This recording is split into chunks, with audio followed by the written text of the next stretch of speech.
clearly.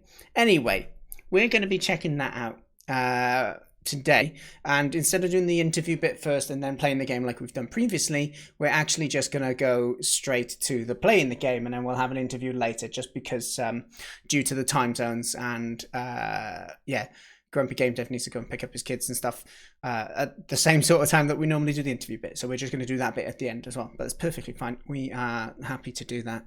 And yeah, it means we can get straight into the action and check out the game, and then we'll have a chat about what's gone into it after we've had a bit of a taster of it. I'm just curious what demographics use which one. Yes, I've heard them said both, but as soon as you questioned it, you made me just like have no confidence in however I say it. About Greg, nice to see you. I don't know what song you're singing either. It seems like I'm very much under a rock today. Well, most of my life. It's fine. It's fine. Okay, so let's learn a little bit about the game then quickly, shall we? So, I've got the Steam page open over here. So it's called Freebooter of SPLORR with 2 exclamation points. Very important. I'm guessing you have to shout it every time you see it, right? So about this game, I'm very annoyed. I am not. I am not. It's James Warner. Lovely to see you. No, you've misunderstood the wallpaper. Damn you, James. It's like a barbaric yawp. All right, so you gotta shout it every time you say it. That's pretty much it. I feel it'd be something if you were into drinking games, that it'd be every time you say it, you've got a drink. That sounds about right.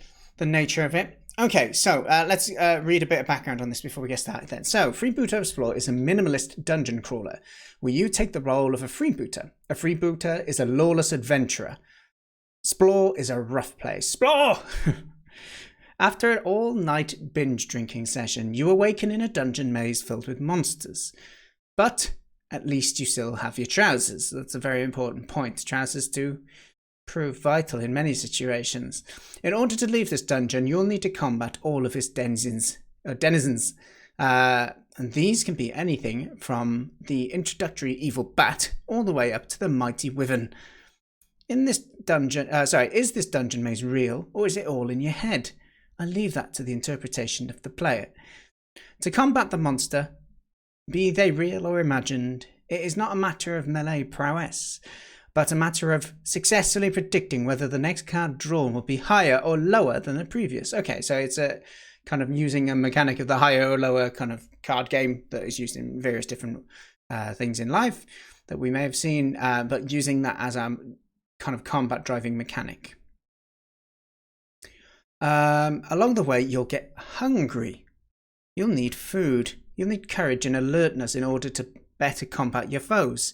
Fortunately, the dungeon is filled with helpful items like beer and wine to help you be courageous, coffee to help keep you alert. That's not food. You've given only liquids there. Okay, and above all else, there are jewels galore. Jewels, a treasury type. Okay. So, get defeated, and the Grim Reaper will mock you. Oh, crikey. Okay, I guess that's going to happen at least once today. In either case, try to keep your trousers on, and for all our sakes, try not to soil them. Well, if they're not on, at least we can't soil them. This is a very, very good point. James, how have you been, mate? Good to see you. Imagine the name of the ghost in SPLORR in Phasmophobia. Oh, hang on. Imagine like the... Hang on. Brain, why am I not reading your sentence properly? Use love, people, things. Brain, Booksnell, I don't think you understood the background image either, did you? You have to shout it often. All right. It's just, you've got to do it too then, although there's no way of me tracking that you're actually doing it. Okay, so this was released recently, and I will find out later whether it's the first kind of game that's been published on Steam by the GrumpyGameDev. We'll find out whether they've been a game dev long term, whether it's something they picked up more recently. But yeah, if you're interested in checking out the game page yourself, I can drop a link to that in chat now, so you can check that out. And yeah, in terms of checking them out on Twitch as well, if you want to go to their channel, you can find it over here. Okay. So before we get started then, so James said, I've been good, thanks. Finally finished my big new PC build. And the new monitor arrived last week. But I had to send it back because it was dead on arrival. Oh, my interest in game dev pixel art is coming back again. Oh, that sounds rather nice. Yeah, I've been good. Things were busy the last month. We had a big release at work. And then I think I've just been in a mode where I just finished work and then I just want to sit and do nothing. So it's probably just a little bit burnt out. But yeah, no, things are good though. Things are good. I'm excited for future things on the horizon as well. And yeah, Alicia's going to be here hopefully a month yesterday if our visa stuff goes through fine, which it hopefully should in the next couple of days. So yeah, things are good. Thank you very much for asking. All right, shall we check out the game?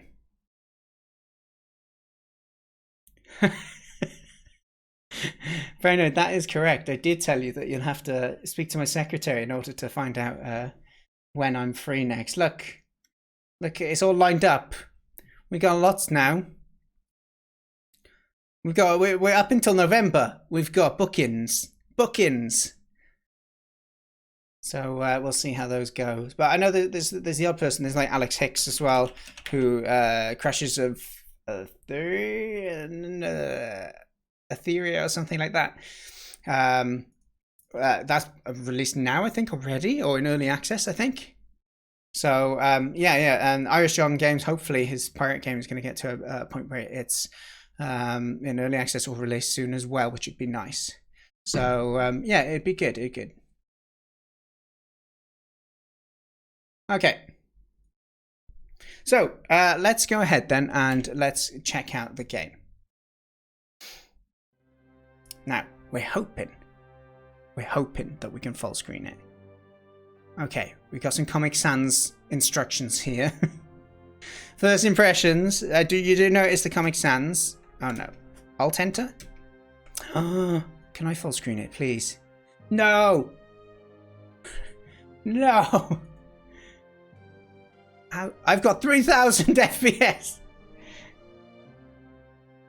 Okay, so we can't full screen, so we will just minimize distractions in the background. I don't know, what do we want? Do we want just a te at the end, or do we want Lothne Minima? Or maybe, can I drag it? No, I can't drag it either. That is definitely a shame. Okay, I'm just going to do one quick thing before we get started. I'm just going to go and grab a fan from upstairs, just because it's a little warm down here, because the sun's been out throughout the day. So we'll get started in just a moment. Open the magnifier app. Alright, see you soon, GrumpyGameDev, and everyone else. I'll be back within 60 seconds.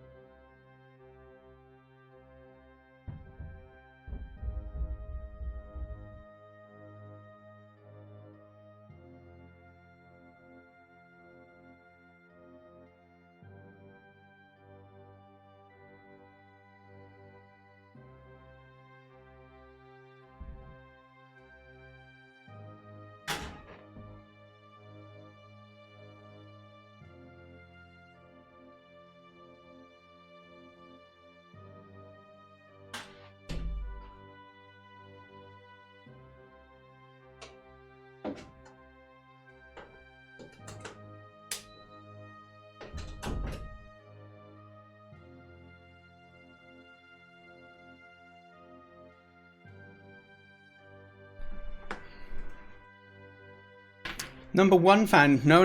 My number one fan is fortunately not something I plug into the wall and force to work.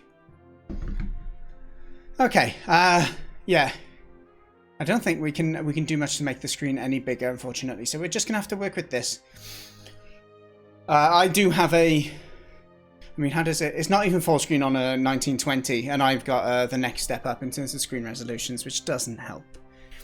But there we go, it's fine, we can still... So, controls, arrows will move. Okay, so arrows, not WSD, that's fine. Tab will change between map, floor, what floor you're on, inventory, and stats. Space is going to be taking things. Escape is go back, delete is drop item. Okay, fine, that's fine. About... a production of the Grumpy Game Dev. Cool, and credit to the person who made the music as well. Good. Stats, okay, that's nice. This sort of stuff is interesting, I think, in games. That's cool. We got into options. So, without further ado, I'd like to compliment that the audio is at nice levels. I'm turning it up because I don't think stream is hearing it much. It's a bit weird how much it goes up by. This isn't a feedback stream, so I shouldn't be giving feedback. Woohoo! Woohoo! Woohoo! Okay, we'll go with that. Hopefully you guys can hear a little bit now. Hello, Elisha. Me? Look how handsome you are. Thank you, Elisha. How generous of you to say. I'm glad you think so, and you're not getting yourself stuck into something when you gotta look at an ugly mug every day, huh? Elisha, I was just saying, it's a month yesterday that hopefully you'll be over here. Very exciting.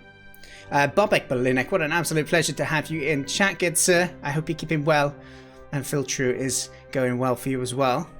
Oh, it's Roku as well. We got lots of older school viewers in here. Boom. Boom! Indeed. Thank you for the sub. So anyone who hasn't been here for a while, just keep in mind what I do. So every Monday, that's been my regular stream for the last month and a bit now. So that's the one day a week I definitely do. The rest of them are just if I want to, if I can. And we alternate between doing dev interviews. So this is what we're doing today. We're going to be playing the game first, and then we'll interview with TheGrumpyGameDev, who is a streamer on Twitch who's recently published this game on Steam. And then the other weeks, what we do is we give feedback. So if anyone is developing a game and wants feedback during the development process, then you're welcome to add it to that form. There's a couple of games in there, but it should mean hopefully if you were to submit it today, that I'll hopefully play it 3 weeks from today. And I'll give an email out at the start of the stream. At the start of the day saying I'm going to be playing your game today. So I know it can take a while maybe to get your game played, but I will keep you updated, and the VODs will be available on Twitch as well. So today we're checking out a game called the Freebooter SPLORR, which was made, as I said, by TheGrumpyGameDev. You can check out the game yourself there. Feel free to wishlist it if it's something that is interesting to you. And you can check out the stream of TheGrumpyGameDev, who streams daily here on Twitch. There. Blackmage UK, do not be sorry, it's a pleasure to have you here. Okay, so let's get started, shall we? So, we can't go full screen. Yeah, this is a very much old school kind of dungeon crawler. So I think it's worth keeping that in mind. I think it's very much a homage to one of those games. So modern kind of UI interface, user experience, controls are going to probably be not in sight. It's going to be more true, I'd imagine, to the original style of games. But we do have a mouse, which is a step up from some of the older style games. Carl Slaw, lovely to see you. And Black Mage, good to know. He did pop in earlier, and we're going to have a chat with him in hopefully around 45 minutes. Okay, so continue game. We haven't really started yet, so I guess we'll go new game. Do we go normal? Chat, I need some help. Easy, normal, or hard? Normal? Do I look like someone who could do it on normal? Okay, we've gone normal. We've gone normal. Beware of booze. I missed the message. That was a loading screen message, I guess. Right. Okay, so let's talk through what I'm seeing at the moment. Here is SPLORR, I guess. We saw the control earlier. Tab will let me tab through these, right? So I probably don't even need to use the mouse here. It's nice that you can use the mouse, actually. But maybe we won't, to get that proper kind of feel of it. You can see it also at the top of the left side. I've got myself south. I'm guessing that means, so that helps me know which way I am facing. So we've got health. I'd imagine that's a bar that's going to go down. At the moment, it looks it's bound to be a meter that goes down, I'm guessing, from that, and the same with the hunger meter. So the story is we got really drunk, and then we've woken up in this maze of a dungeon, and we don't know, are we dreaming it or is it real? We don't really know, but we need to try and find our way out and stay alert. You can be alert through drinking coffee. That'll help you in combat, or you can drink alcohol, it seems, is the option. Okay. So, what are my options? I guess I can go forward. Well, it seems like there's two doors. There's one... I can't go forward, right? If I click that, it shouldn't do anything. Good, okay. So I either go backwards or I go to the right, right? So that would take me east, no, west if I went that way, right? So do I need to turn or do I just click? I'm going to press the right arrow. Okay, and you can see, oh, it's just turned me. Okay, so left and right is turn. You're not going to like sidestep through a door. That's fine. And we're going to go forward through this door. There's a burger on the floor, ladies and gentlemen. Let me pick up the food. We don't need it. So, I mean, if I pick it up, is that going into my inventory? Tasty. Or did I just eat it? Okay, no, it went to my inventory, so it's worth picking up. Okay. Oh, great. There's a bowel stat. Nausea, drunkenness. It's definitely a theme of getting drunk in this, right? Yeah, tasty. Lynx, how you doing as well? Welcome to the chat. Natalie saying she always plays easy because she's a pro gamer. Yes, that's how it works, Natalie. Okay. Hello there, Coach Carter. Lovely to see you. Right, okay, so our options, we can go left or right here. Feel free chat to shout recommendations as we go around. We're going to probably go... I fancy exploring the narrower direction. So let's go right. We'll turn right. Oh, I'm using WSAD. And then we'll go forward through here. Okay, combat. The music changed. The music is nice. The music's really nice, actually. Okay, so the combat in this game is derived through higher and lower. So there's a queen up. If you don't know your cards, it goes 1 up to 10, then jack, queen, king, ace. So there's only 2 cards that are higher than a queen. So we have to... let's see what our choices are. Okay, so is this the loot we can get if we beat them, I guess, right? So we're guessing lower here is the sensible thing to do here, right? Guess lower. Okay, it was a 9. Oh, cool. So I literally just kill it through that. So if I press space, it's gone. All right. Combat is pretty straightforward in that regard then. So I'll pick up a potion. I'm going to pick up my jewels. Jewels is what I'm meant to care about. Yoink. I yoinked it. All right. So let's go. We can see that we've got that. We've got 1 pair of trousers. I do like the slight humor here in that regard. Okay. None of these have changed. That's fine. Okay, we're going to keep going. Forward we go. Okay, it looks like there's a padlock on this door. Okay, so we've got a locked door, but there is a key. Yoink. Now, I'm going to keep going straight. We've got to work out what this dungeon is like, right? Here we go. So, Yoink. coffee will help with alertness, but I don't know if we need to... Yeah, we need to choose to drink it, right?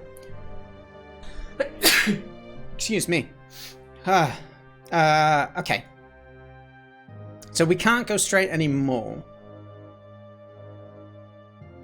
So we're going to have to turn... Okay, we've got another enemy, but there's loads of stuff in here. There's a joke card on the floor. Does that mean you can play it? Maybe you can use it in combat. Okay, so 9. Higher or lower than a 9. Statistically, lower is going to be the better choice. But... do we go with statistics or do we go with our gut? I'm going to go with my gut. I think it's higher. Ow. It hit me. Oh, God. There's no... So, hang on. Is there no choice to say even? So, I guess it's like dealer wins, right? House always wins. Yeah, Bucksnell said the same. Okay, so we took a bit of damage. So our health has gone down here. We press space, and then we can choose higher or lower again. I'm going with my gut. It's higher. Ow. Okay, no, it wasn't higher. But it's important that you follow your instincts. I guess it's low. Alright, we should be fine now. We can go higher. Oh my gosh! Why'd you do this to me? It was fine. We've got plenty of health. Plenty of health. It's gotta be higher. Thank you. Okay. So, finally is dead. We've got a few of these things now. So there are other combat options also. Okay. We'll have a look at those. So we got some beer. We've got some wine, some coffee, some jewels, and then we've got a joker. I'm not too sure how the joker works, but I'm guessing if we want to eat, is that going to give us our health back? So if we eat a bit of that. No, that's hunger, of course it is. It's booze. Let's get a bit of beer. No. Alright, so the health. I'm not too sure how we get our health back at the moment, but it's okay. We can discover that. We can discover. Okay, let's go forward then. Oh! It's a bigger boy! It's a bigger boy! Okay, so... what I'm curious about is how are they going to like make the combat more difficult? When it's just up and down, like higher or lower, you know? I also see there's a few things at the bottom of the screen we haven't really looked at before. So there is a streak. It shows they have 100 health as well, so maybe we're not going to kill them in one. I guess that was the training bat or whatever he was talking about before. So, okay, streak is 1, courage is 51, 10. I don't know what the 10 means. I did have a bit of drink, so that probably gave me 1 bit of courage. Alertness we don't have because of the lack of coffee. Okay, so I'm going to go lower, I think. Can we still go to the... is this just the general menu? Yeah, it is. Okay, so you can't, like, I can't go to my Joker card here, for example. It doesn't seem to have an option here. So, okay, I'm going to go lower. Good. Okay, we took around half of its health. We got a streak of 2. I wonder how the streak actually impacts this. We've got to go higher. Okay, king. Good. And we should hopefully have this then. Ah! Crikey, what's that? A 1 in 14 chance? Blast. Okay, so we will... we got to go lower. It has to be, right? Okay, I'm wondering if the streak contributes to anything or whether it's just a feel-good factor, you know? So we got 3 keys, 3 jewels and a potion. So we can now drink a potion to make sure that we don't die. Good, we've done that. We could drink booze to have confidence, but I don't see the purpose of it right now. Okay, the bowel side of things I'm not massively excited about. Duration... and I'm a little bit drunk too. Okay, is there going to be like... do I just get sick after a while? And we'll have to see. Good evening, Artifacts. Nice to see you there. You can change the arrow where it says food bribe for more options. I'll have a look at that next time. Thank you, Black Mage. Wasn't immediately obvious to me. Okay, so I've been desperate to try and get up to this top wall, so we finally found a way. Oh! And it's the bat! Okay, we're going to go... oh, by here. Drink potion, drink wine, drink coffee, money bribe, drop trousers. I don't think that's the option. I like how it is an option though, silly.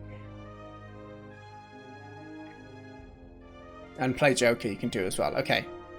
So at the moment I feel we're just going to go ahead and guess higher. Cool, and we one-shot him. It'd be nice if the name of the enemy was on the screen as well.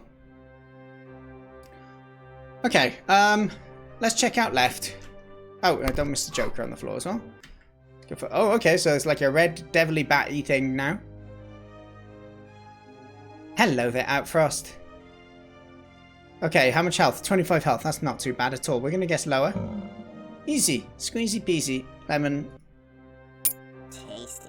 Okay, we've got another key. We're avoiding all the doors at the moment with that require keys. We're just sniffing around a bit first. Okay, so what do we want to do here? Do we guess higher, I guess? Yeah, we got a king. Cool. They're dead. Let's grab the stuff. Okay, let's turn. Let's have a peep. Okay, 50 health. They've got a menacing club and red eyes that pierce my very soul. But we fortunately have a king, so we can kill yous. Okay, so we're noticing that this locked door is going to be like a potentially a little room on its own. So we may need to go back to it. Let's go higher. Okay, we took a little bit of damage. That'll do. That'll do. Ooh, a map fragment. Okay, okay, that's interesting. So map fragments helps you know where the enemies are. I don't know what a hut and a saloon is. I wonder if it's a hair salon or an old school saloon. A saloon would be like a place where you go and get drinks in the Wild West, typically, right? So streaks add +1 damage for each successful attack. Okay, that works, that works. Let's pick up these then. Lemon, peasy, squeezy, easy. That is the saying perfectly, Outfrost. I said nothing dissimilar to that. Okay, let's go through this then. So we need to use our key. Inventory, key. Uh-oh. Why can I not see my keys? Am I blind? I picked up a bunch of keys, right?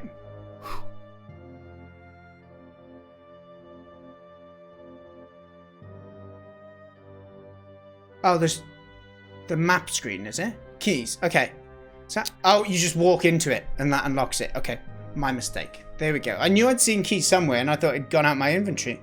Okay, so let's go and see what's in the locked door. It's a bat! Well, let's go higher. We got it. We got it. He's dead. Dead already. So what's interesting here is like, I wanted to try and play with just keyboard to begin with, but to pick things up, you have to click anyway. So if it makes me feel I might as well just go ahead and do that. Coffee time. Okay, so we can go back. Let's go back through the dungeon. Alright. Now we've got to think. Are we go down the perimeter? We're trying to find a way out. I'm assuming the way out might be along the wall, right? So let's go lower. We got 9. We're good. Enemy's dead. Pick up the food. So the music, I guess with the nature, the speed of the fights, you can kill them in one go quite often. It does make it a bit more jarring when the music kind of just switches between, as much as I did compliment the music earlier. But okay, I feel like we got so many keys we might as well explore each one. What is this? Okay, so we've come across a giant plant monster thing, which has 300 health, which is over 10 times what some of the previous enemies have had. Oh, you can use the floor tab to pick up items on the floor. Thank you, Black Mage. Brilliant. I wondered what that was for. Okay, so it's a 9. We're going to go lower. We got it right. We hit him for... Okay, maybe we could take some coffee. We've now got 10 alertness.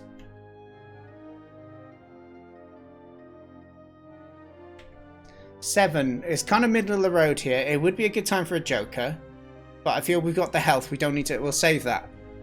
Alright, so let's just gonna guess higher. Yeah. Higher again. Yeah. Lower. Lower. Oh, blast. Okay, how much did it hit me for? Not too much. Not too much. So alertness is your defense and courage is your attack.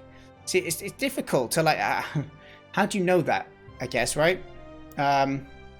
And I don't know, is it permanent or is it going down? So if I go into my drink wine, then that gives me more courage, which makes me stronger, apparently, I think. So we can then guess higher, guess lower. So we've got to go lower here because it's an ace. We're going to go higher. Okay, good. Lower, higher, higher, lower. Ah! The unwinnable situation. I don't like that there's an unwinnable situation, but I guess it is in line with the style of game, I guess, right? Alright, we're going to go for lower, then higher, and then lower. Do we need to drink a potion? We might be fine. I think we're fine. Dead! I like how the sound for dying is different to the general take damage one as well. Okay, so what did we get? Was that worth it? 1 jewel! I guess the point is we went in that room and you have to face what you come across in life, huh? It's not all about rewards. Sometimes you just gotta deal with what's behind the door. I guess it's also a lesson that opening the doors is not always great stuff in them. Right, so at this point, if I go to inventory, let's go and have a potion. There you go. Okay, you can see it roughly is a bit under half health, it seems to return. Okay, we got a bat boy. We're going to go for higher. Higher. That's better. Okay, so let's try and use this. Okay, so you can pick up the stuff that way. Okay, it doesn't update as you pick it. It's after you move the tab, it seems. Okay, so we've got a key in front of us. Let's go into this room. Oh, another one. Oh, brother, what is that on the floor? A pair of lips and a scroll, I see. Alright, let's go. Lower, I'm going lower again. I was wrong. We'll go lower. We'll go lower. Okay. We still got a half health. We should be fine for now. Let's go lower again.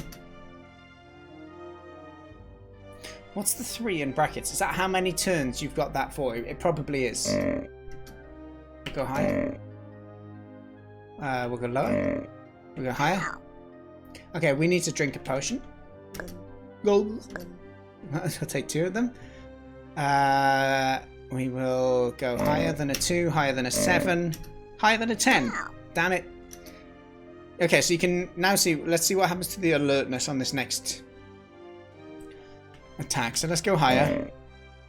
Is it only when I take damage, maybe? Ow. Yeah, okay, so my alertness, it's how many times you can be hit, it feels. And so I guess courage is how many times I've attacked, so every time I attack. Or if I'm successful, that would make more sense. So that went to 26, yeah, so 4 left. But my courage has gone up because my streak as well, I believe. Okay, so 6, we're going to go higher. Yeah, so my streak has gone up to 2, I'm on 27, I got 3 of this bonus damage. This will kill him in 1, so let's go lower. Okay, we're going to risk it here, risk it for a biscuit. Actually, no, we haven't got defense.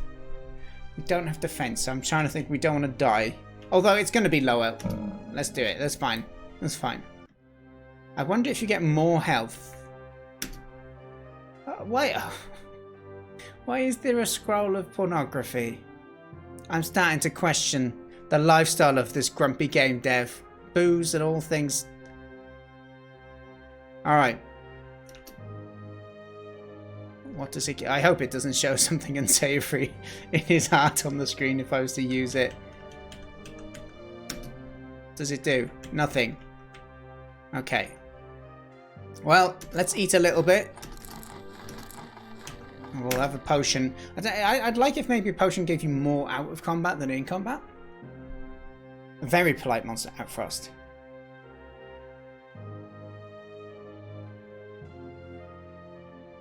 Okay.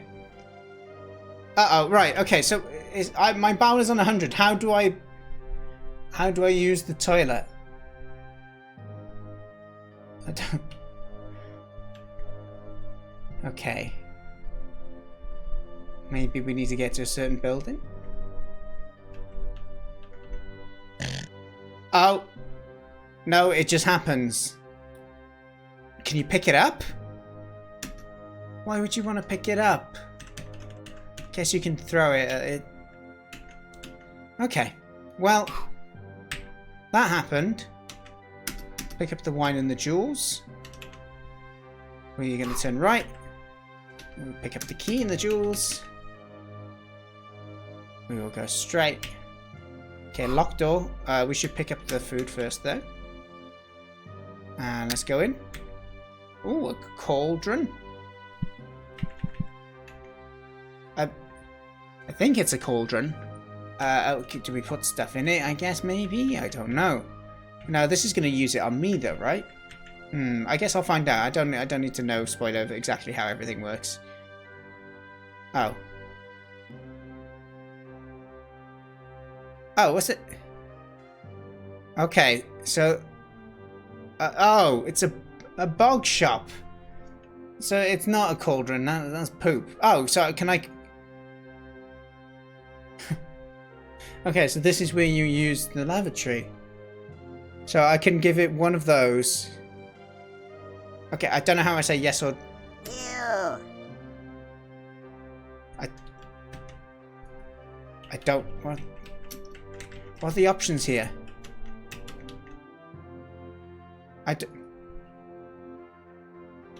Oh, I don't have any more of them. I think I did it once.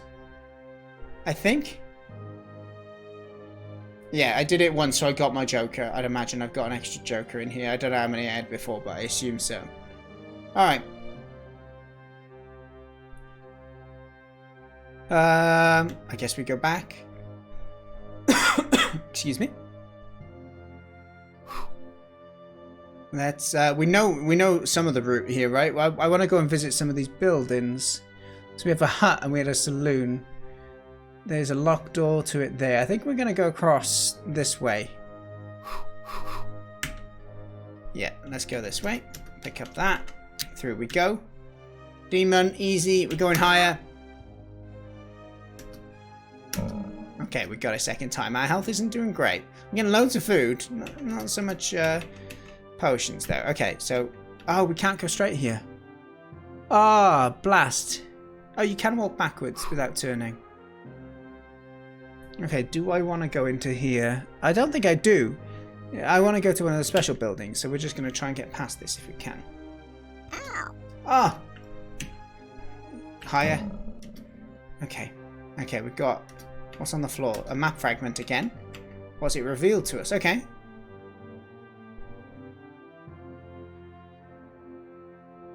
So, am I right? Could I just go and eat? This is silly. Could I just eat? Oh, I can't eat more than I've got in hunger. I don't, can you choose? Oh, you can choose to. Okay. So I can pick that up. And then I can click on that and I can get myself another Joker, right?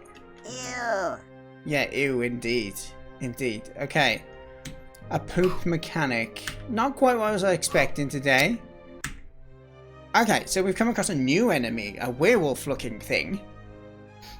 250 health. We've beaten more than this before, but I think it'd do us good to get... Since we're very low on health already, we should probably work on getting a bit of defense going. What was giving us courage? Booze, wasn't... No, alertness, coffee we need. Okay. Can you stack it? No, I just wasted it. Damn it. Woohoo! Oh, no, what? So I drank more booze. I blacked out. I missed the text because it went too quick. What did it say? So I drank too much. But what happened to the enemy? What did it do to me? Tasty. Woke up in a random place, is it? Oh, crikey, yeah, I'm down here now. Well, in fact, we were trying to get over here, so we'll take that as a positive. So can you drink your way out of trouble? It's a slightly strange but interesting mechanic, I guess. I also lost... Alright. Well, let me discover some of the stuff as well, Black Mage UK as well. Because, unless it said it on the screen and I missed it, then that's fine. Yeah, some of it I should try and discover myself, right? Okay, we're fine for now. Let's go straight. What is this? Unsavory beast. Okay, let's, it's gotta be higher, right? Let's go higher again.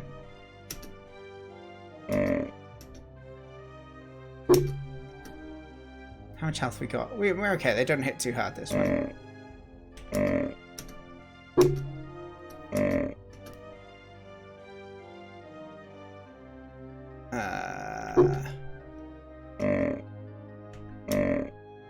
I'm not doing much damage, am I? Was it courage is 12? Maybe they have defense or something? So maybe we need to get a bit more drink. Crikey. Alright, that's a lot more drink. Of course, Natalo. Let's go higher. Let's go lower. Okay, good, good, good. We're on a bit of a streak as well, which is good. Let's pick up the... We've got a new map fragment. Okay, this will help us know how we get to the saloon then. Oh, it was all the way back where we were. Blast. Okay, we'll try and get to that other room down here. And then we can go up to there, maybe. Let's get those off the floor. Let's get that off the floor. We're going to turn right here. Alright. Back. Oh, are you serious? That was unpleasant, wasn't it? Very unlikely odds against me twice in a row. Let's pick up this stuff then. So at this point I'm thinking, like, do I care about what I'm going to be using here? Yes, I have lost my trousers. I've noticed.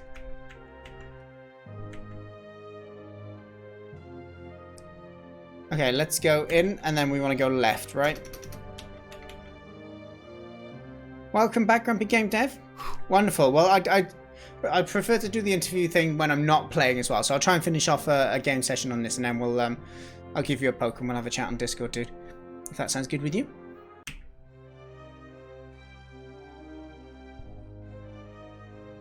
Yeah, cool. Sounds good to me, Grumpy. Thank you. Okay, so it's definitely going to be higher here. We only need to hit him twice as well. Good. Okay. Thank you. You enjoy that. You enjoy that.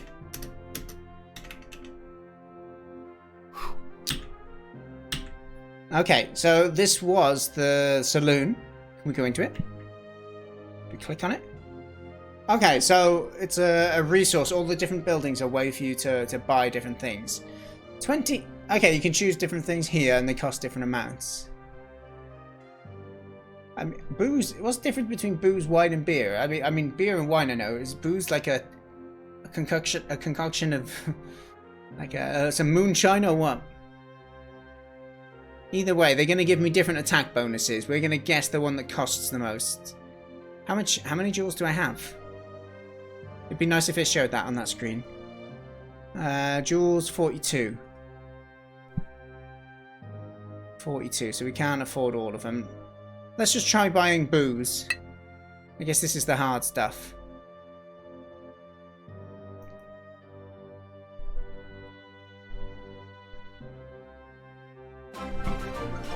Oh my words. The Grumpy Game Dev doesn't seem fitting for such a pleasant person as yourself. Well, you can see how grumpy the actual Grumpy Game Dev in chat is when we have a chat with him in a bit. But I am often quite grumpy. It would work well for me, I feel. How you doing, DJ? It's lovely to have you in chat, as always. Okay, so, I guess we're going to back it up. We want to go to special buildings. I guess there's... We're going to go this way. It's nice that enemies don't respawn on at least, so you're not punished for backtracking. Okay, 100 health this one. We've got alertness. We've still got increased defense for a little bit. Attack is up for a bit as well. We're on a streak. Let's guess lower. Easy. Lower again. Easy. Higher. There you go. You go first troll. Grumpy Game Dev. Higher. Thank you. Lower again. Okay, we got it. We got it. We got him dead. Pick up the stuff that's on the floor. Okay.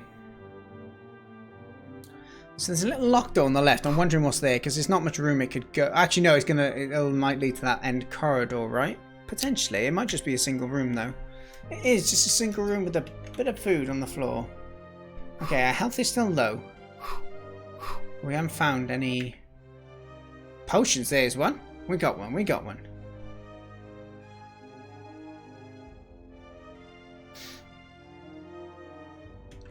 Okay, so stats are fine. Health is not too at risk. Let's go higher. Let's go lower. Let's go lower again. Let's go lower again. Oh, our alertness is down. Our health is quite low. Let's hope it doesn't kill us. Okay, let's go low again. I'm trying to keep an eye on how much my health... Okay, my health went way down. I cannot take another hit, so we're going to have to drink a potion. We're also going to get some... We haven't got any coffee. We could give him food. We've got loads of food, but I don't know. We'll try that mechanic in a bit, but we've got an easy pick here. We're going to go high. Ah, now that is unfortunate, isn't it? Okay, so... We're in a position where we can't lose unless it's a 2. We got to go for it. Crikey. Okay. We are very low on health, but we knew that there's a potion here. So let's go ahead and drink the potion. How's our poop status? It's okay. I mean, you can eat a little bit. We probably need to go now, eh? Yes. I've never been big on toilet humor, as people know, but I'll tolerate. Of course I will. Okay, so there's an enemy in this locked room, so we'll probably just skip past that. Another potion in here, which is good. We should go higher. We don't have coffee, do we? Okay. Yeah, it's an important thing, Coleslaw. You should be checking in with yourself a few times a day. Higher. Okay, higher. Yeah. Okay. Let's go. Where are we? Okay, if we go right, we've got a trade room. Okay, so this is a hut, is it? What was it called? It's a dry cleaners. We don't have trousers. Are we? We don't have soiled trousers, but we can buy soap. And also, we've got soap now. I don't know what it's used for, but okay. And we've lost our trousers, so we can't buy those. Fine, whatever. We need to. I guess we'll check the bottom half of the map while we're down here. So if we just back out and go down here. Okay, lower. Lower, I said. Blast. Alright, through the locked door. Let's pick up the gem first, though. Okay, potion in here. This is good. Let's go lower. Got it in one. Nice, nice, nice. Back up. And let's go into this. Okay, we got the giant froggo.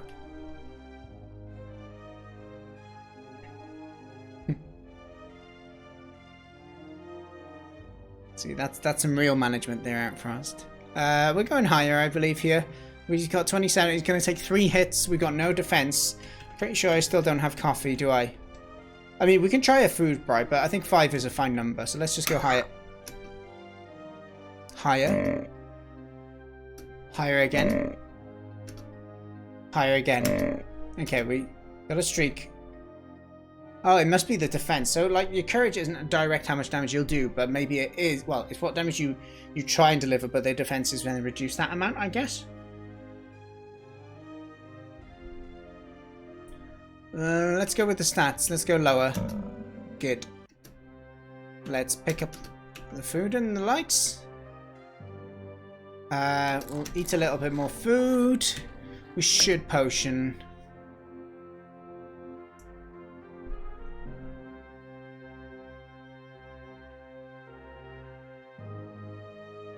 Okay.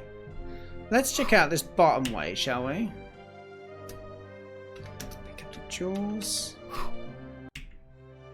Okay, we've got lots of loot behind this one, but we're gonna use a joker, I feel.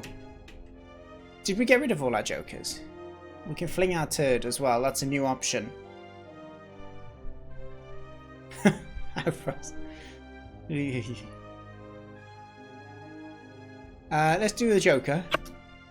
Okay, so that just changes the card, but it doesn't count as an attack. Okay, lower.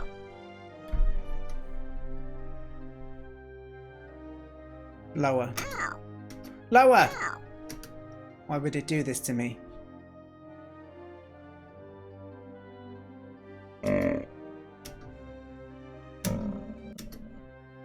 Okay, let's pick up what's in here, shall we? We're in this corner. I don't want the answer to this, but I'm trying to work out, like, is the exit to this? Is there an exit, or do you need to just explore everywhere? Okay, so let's go higher. Let's go higher again. Pick up our loot. We go for a potion. That's really important for us right now. Has our nausea gone up at all? No, I don't know how that works. That's okay. We don't need to know how it works right now. Oh, another key. We're going to go lower. We're going to go higher.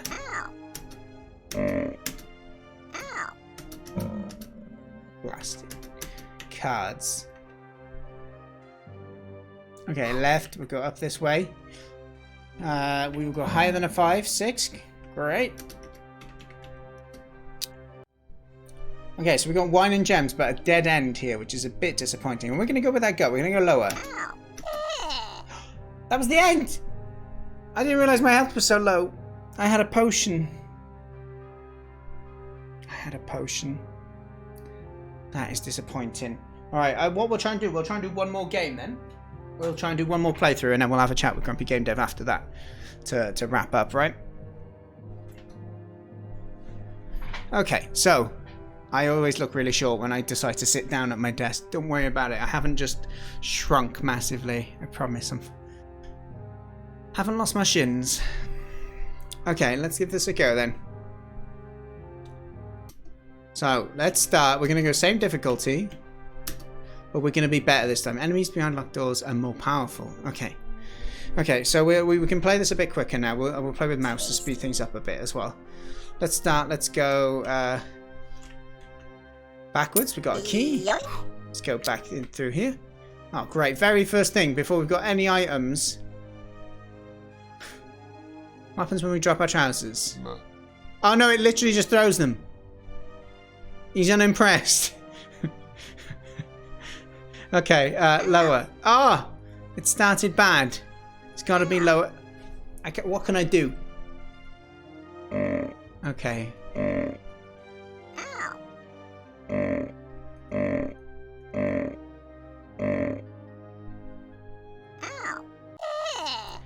I mean, it went a bit quicker that time, right? Crikey, we'll have another game. Makes me feel like I did good on my first go. Save keys to open doors. I mean, that's what. There's not much more you can do with them, right? But I guess it's save the ones. I don't know how you know where you want to go, though, right? Yeah, use it. I guess there's a chance behind a locked door of this, right? We just gotta have RNG on our side here.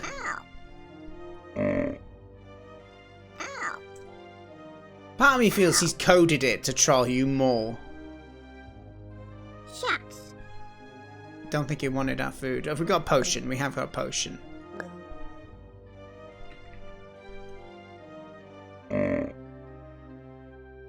Lower. Higher. Higher. Lower. Lower. Lower. Higher. Higher. Damn you! Higher.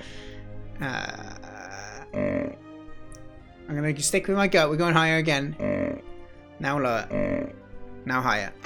Damn you. Okay, we're close, but they're not even half health. I feel we shouldn't go into locked doors at the start. That's the lesson we've learned here. Do I have booze that I didn't use? No. Shucks. Guess that just means no, they won't take it. We just need a perfect streak now. Uh-oh. We're dead. We kept our trousers and our dignity though, which is important. Alright, the first go seemed to go a lot better then, right? So let's try this. We'll take it a bit more serious. This is not a game tip. I had to write 20 of them. And this was the 20th. Wow. You could have made that array smaller, couldn't you? Alright, let's not go into a nasty encounter behind a door first. Lower, please. We're going to go higher here. And higher again. Okay, let's pick up our items. We're still not going to go into that door. We're going to go lower, higher. Nice. Okay, we're gonna drink. We need to take our defense up. So our courage, we're gonna take a bit of booze. Woohoo! Okay, so is the booze the really strong stuff? Okay, so I thought I passed like a drunkenness threshold before, but it seems if you have the booze, you just pass out. It's almost like a get out of a nasty encounter. Okay, we've learned that. What I was looking for was normal drink. We don't have normal drink. Okay, that's fine. Let's go higher. Some nasty drawers right here. Okay, let's pick up that stuff. Let's see what the map shows us. Excuse me one sec. Bless me. Hello there, Littlewood. Okay, so we're currently playing the Freebooter of SPLORR, a game made by TheGrumpyGameDev, who streams development on Twitch. We'll be having a chat with him probably within the next 15 minutes or so. We're just going to do one more proper run of this, and then we'll have a chat about how the GrumpyGameDev does game dev, and how is the experience of putting this together, designing it, and checking it on Steam. We can go right in here, but I can't see. So these icons make it hard to see where the door is a little bit. I think it's south here. No problem, Littlewood. It's good to have you here regardless. And you can also, I'm VODing them and putting them in collections as well, so people can watch them historically as well if they wish. Let's go backwards then. Keys are fine. We'll take the key. Okay, we've got we've got our scroll of prawns. So I'd like to know, like, what the enemy is. Like, there should be, like the name, for example. You can guess what some of them are. Like, this is like a devil sort of character by the looks of it, right? Killed. Great. Picked up the jewels. All right. I still don't feel ready to go into like a beyond a locked door in case there's an enemy there. Yeah, I noticed when it kills you, it tells you, but like I saw that it was like a tentacle brain or something was the one that killed me before. Ow. Ow. Okay, our health took a bit of a beating. Ow. Ow. Ow. Why'd you do this to me? Ow. Ow.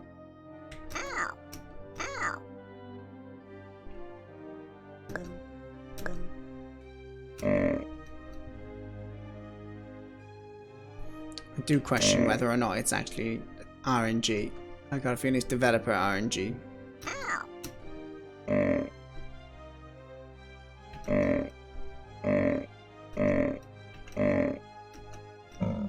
Okay, good. We had a nice little streak at the end as well. Pick these up. Okay, where are we going then? We got a locked door on our right. Okay, it's only a bat. It's not a bad enemy at all. So let's just go higher and kill it. We got our streak going.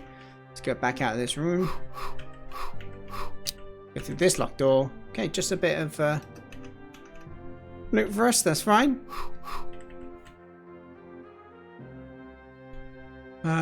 I guess we could go around to that. The store just gives us a way to get items, right?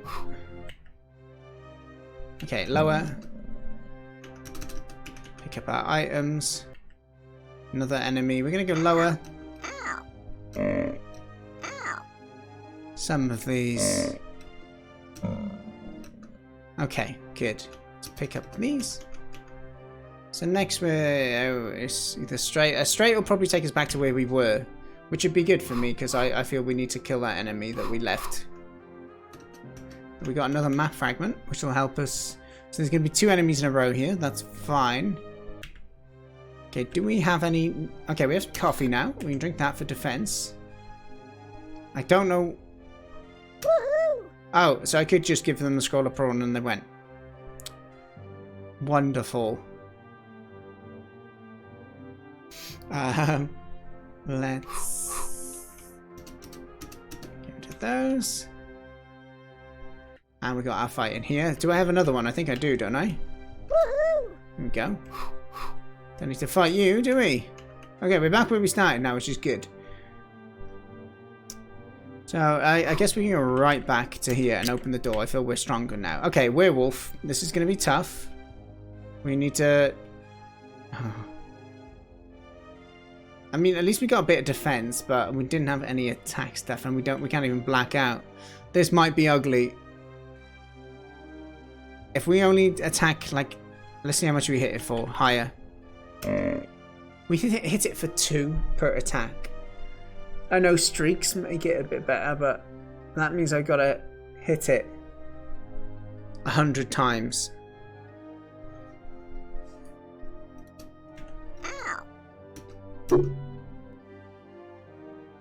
It blocked. It can block as well. Can I run away? Oh.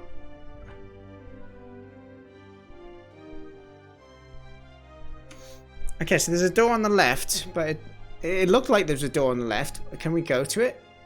I don't know what it meant. I think we're going to take damage if we do that, though. We don't have... Shucks. No bribe either. Shucks. Oh, running picks a random direction. Okay, let's go for it. But, you know, let's go lower and higher. Now we're in the middle. We're gonna run away. Death by werewolf? Killed by the werewolf? I just thought that we were gonna have another nice long run. It does seem like the first time going through it, it just all seemed very easy, but I think since then I realized that you do have to make decisions.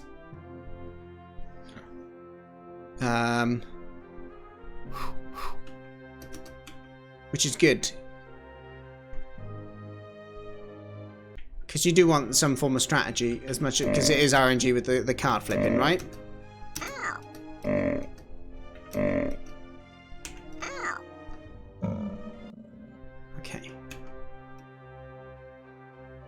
resource management game. Yeah, you kind of have to pool up enough stuff to give you confidence when you're fighting the stuff that really needs it. I'm losing a lot of health against more rubbish enemies at the moment, which is a shame.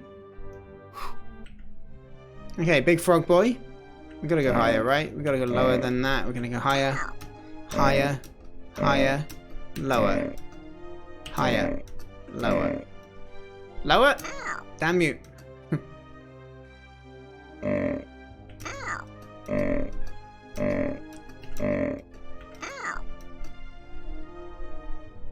One more hit. Crikey! Some of this luck we're getting at the moment. So we've got 3 potions. It's not much, is it? We might as well use them all. I think we might have lost a little bit of health through using them all there, but it doesn't seem to be quite half you get from it. Alright, take a bit of food. Let's try and just gather stuff in as safe a way as we can then, I guess. Okay, gather those up. Let's go towards the wall first. There's a key. I don't want to go through the locked door yet. 100 health this boy has. I don't think... Did we have any food yet? No. Okay, we just gotta play regular.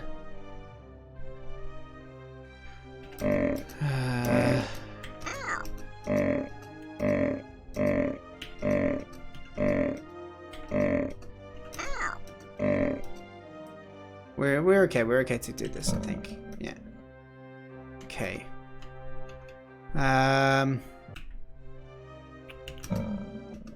Good. We need more of those. We do. Generally, like as I said, the first time I played it didn't feel threatening, but now I generally feel like I want to be careful, and I didn't really need this. Damn it. Okay, let's go lower. Let's go higher. Let's go lower. Okay, we might die. Okay, we money bribed it. Don't know how many jewels we lost, but it was worth it. Better than death. We just need we got a potion as well. We've got 2 of those now. That's fine. I mean, can we eat a bit more? Don't need to poop yet. Everything's fine. Don't do this to me. Okay, a bit of map fragment. Maybe we can find something where we can trade. Oh, this could be tough through that door. I don't know. Is there an exit room that I'm meant to randomly find? Or do I need to clear X amount of content?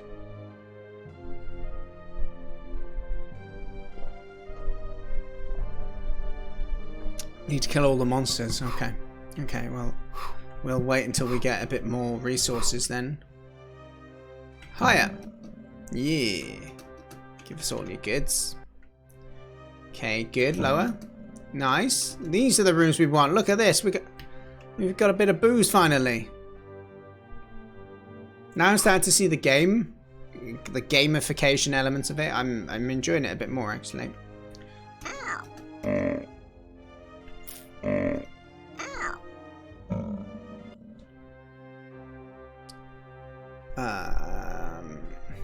Okay. We got a lot of stuff here. We should probably take up our... As a general health mitigation thing, if we take up our damage, then we'll take less damage through being in fights less long, right? Let's just pick up everything here. I don't want to go through any locked doors at the moment. I feel too weak.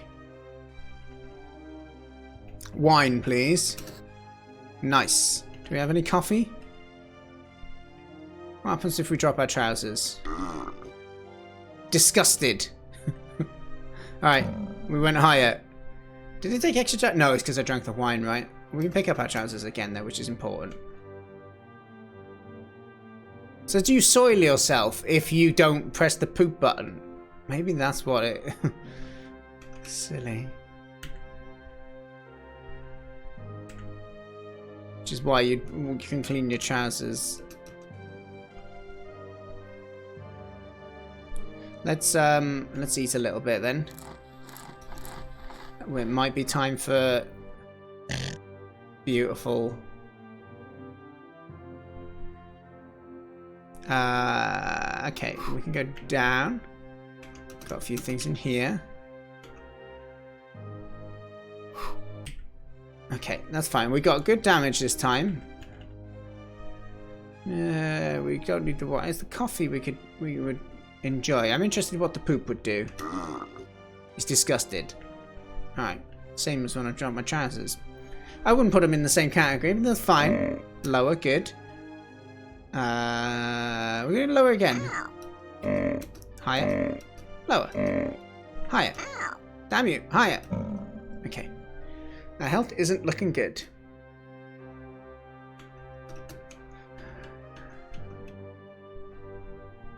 Okay, Joker is handy. Actually, the Joker is less good because it lets you just change the card, but it doesn't give you like free damage. It's still fine, but if I'm gonna die to a bat, that's gonna make me sad. Okay, there's loads of enemies we need to kill in there. Okay, but we got some beer on the floor. It's not coffee though, is it? Higher. Pick all that up. Let's go. We got it. Okay, that's not too bad. Let's go lower. Come on. We got beer and wine.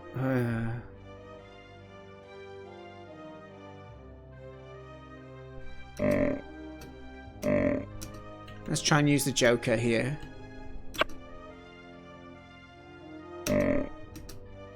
I think if we take one hit, we're probably dead, aren't we? Do you take food? Woohoo! Okay, he did take some food. Crikey. We just need to find a potion.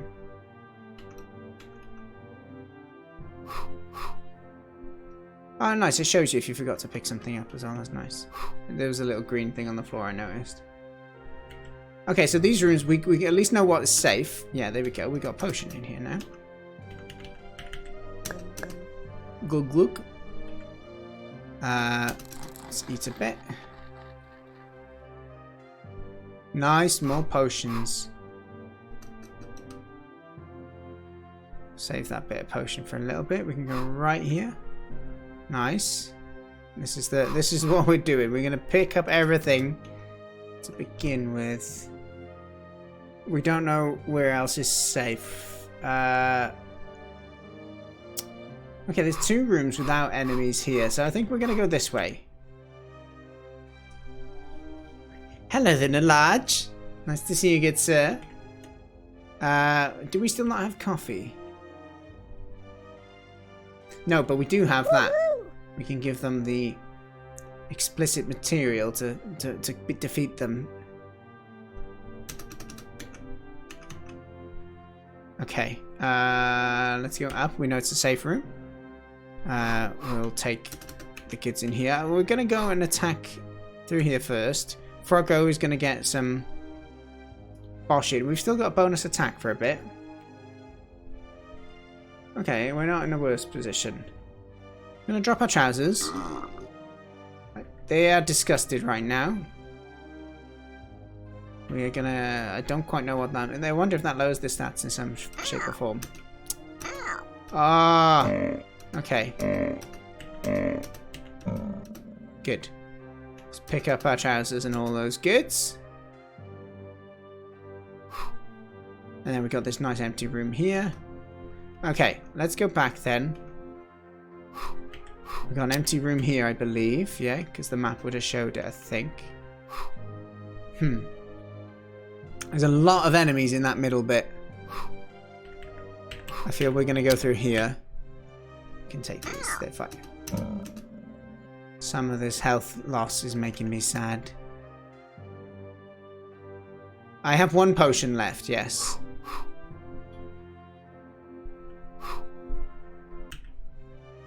Okay, there's coffee. Coffee is good.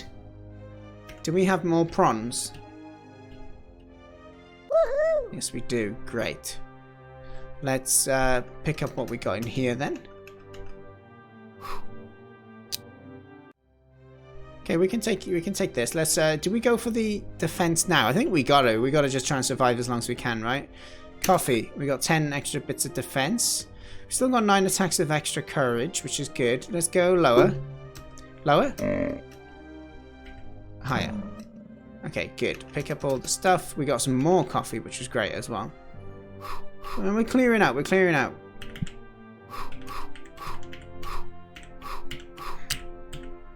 Oh, he's got a potion. It's starting to feel a bit better now. We're building a little bit of resilience up. And I feel I fully explored that corner, which is satisfying too. Alright, monster time. Let's go higher. Lower. Higher. Lower. Damn you! Lower. Oh, is it a block if it's equal? I blocked. Is the block from my alertness? I wonder.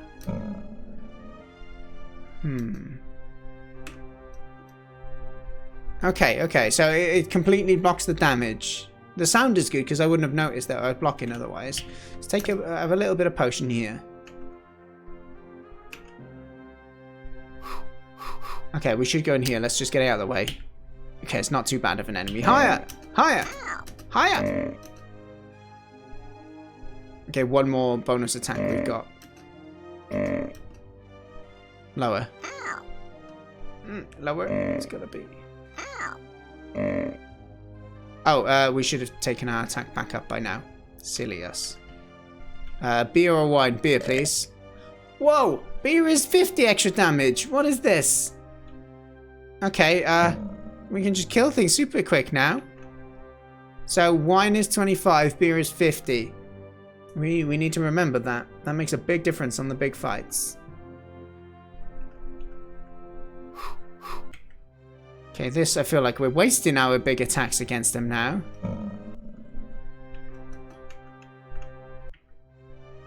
Alright, this is where we want our big attacks though. Here we go. Easy squeezy lemon peasy. Okay, we'll go empty room here. We'll get a bit of goods off of the floor. Go and get this monster. Nice. Okay. Okay, this is good. Do we have a joker? No. Okay, higher. Higher? Okay, so we take 40 off per hit, so we're still going to take a 6 to kill it.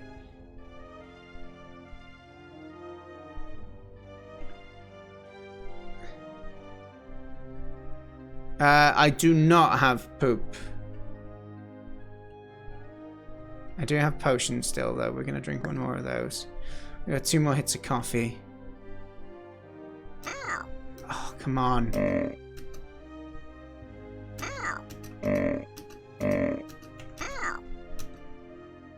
This is not so good.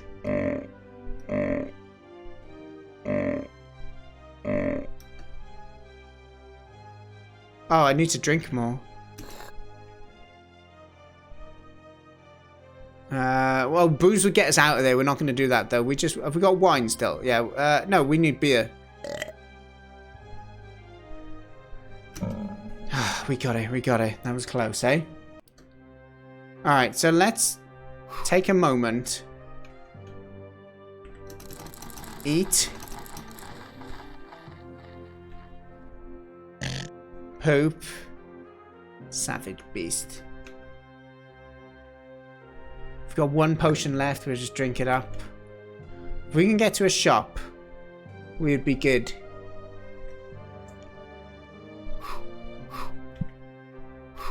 Alright,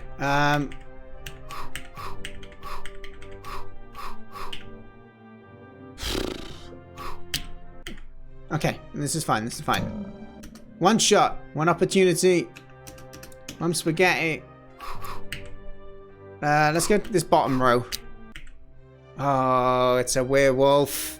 However, we did get a hint from the dev. Oh, that does make sense. The dogs do definitely sniff butts, don't they? I'm down with your logic there. The achievement. I like how the achievement helped me understand the concept you're going for there, right? Let's go higher. So he's distracted. Does that mean I don't know what that means. Oh, it's distracted so I don't get hit during it. Oh, it's still just... Okay. Okay.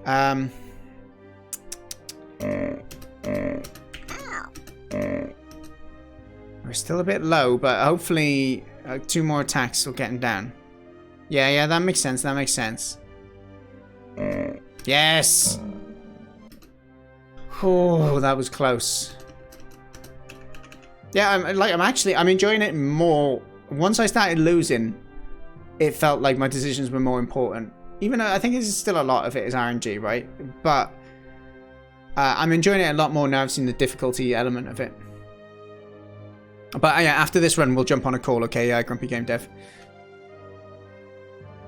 Whenever I die or complete it. Okay, we'll take our potion. We'll food up in case we come across another werewolf. Ew. Yeah. That's fine. That's fine. Completion does take a while. Yeah, I can imagine it would. Well, if time goes a bit silly, then we'll jump on a call. Don't worry. If you're in a rush to go at any time as well, do let me know. Like, I don't want to impact... We did say we'd speak around now, so I can jump off. I just kind of want to see a little bit more of the game, if you don't mind.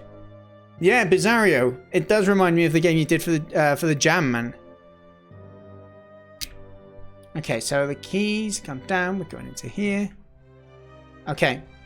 Jack, we're going to go lower. Okay. Higher. Good. Get the gem. I'd like a store. I feel we haven't spent anything yet. King. Nice. No, you swine. But I blocked it. So even though they won, I blocked, which is nice. So it's got to be lower. Surely. So it's the alertness, isn't it? It's the coffee that lets me block it. I don't know if it always lets me block it, though. Okay, we got him. We got him. It's good if so.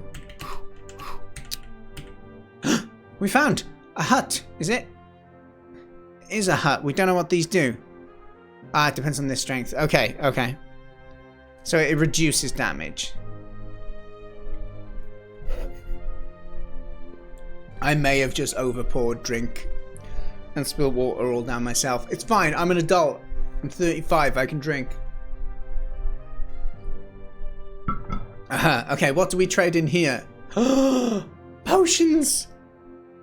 I'm all about the potions.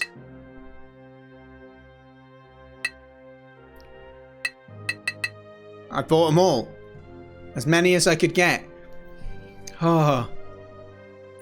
Okay, that feels... I feel a little small blanket of safety around me now. Now we can go behind these locked doors. Okay, good. We need to drink before we get into this fight. Beer? Beer. Yeah. Alright, higher. Lower. Higher. Higher. Lower. Higher. Damn it! I was on a good streak. Well, at least we know this should be higher.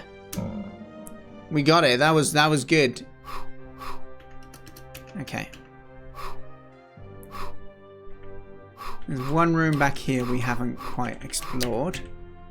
Just had stuff on the floor as well. Good. See, it could be good to black out and go to a different section as well. But we'll wait maybe until... actually, yeah, I don't know. I'm trying to work out when that would be a good time.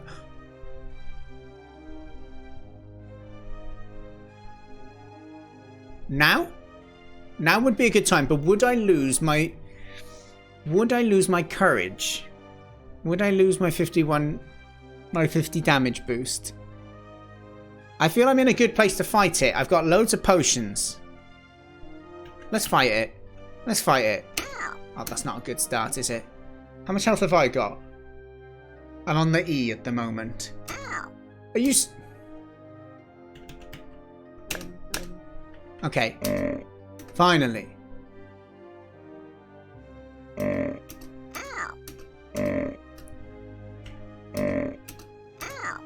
Are you serious?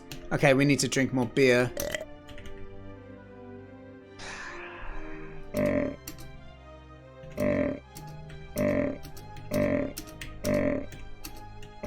Oh, he's on a streak of 6, ladies and gentlemen. Ow. Damn you!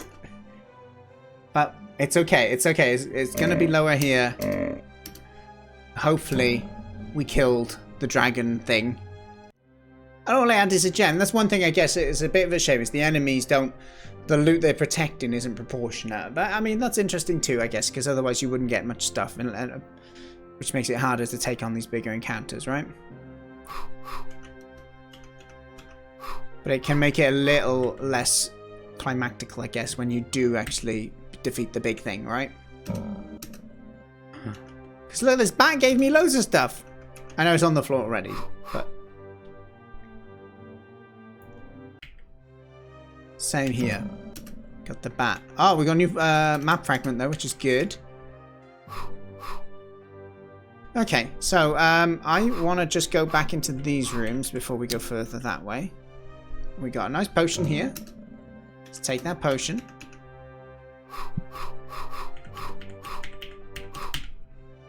Higher. Yee. And let's go in, because it's a dead end. We were expecting something like this. It's time for wine. We don't have much beer left, or any, so let's go. Oh, that is nasty.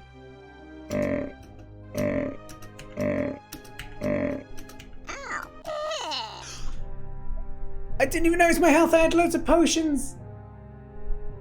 Oh, that makes me sad.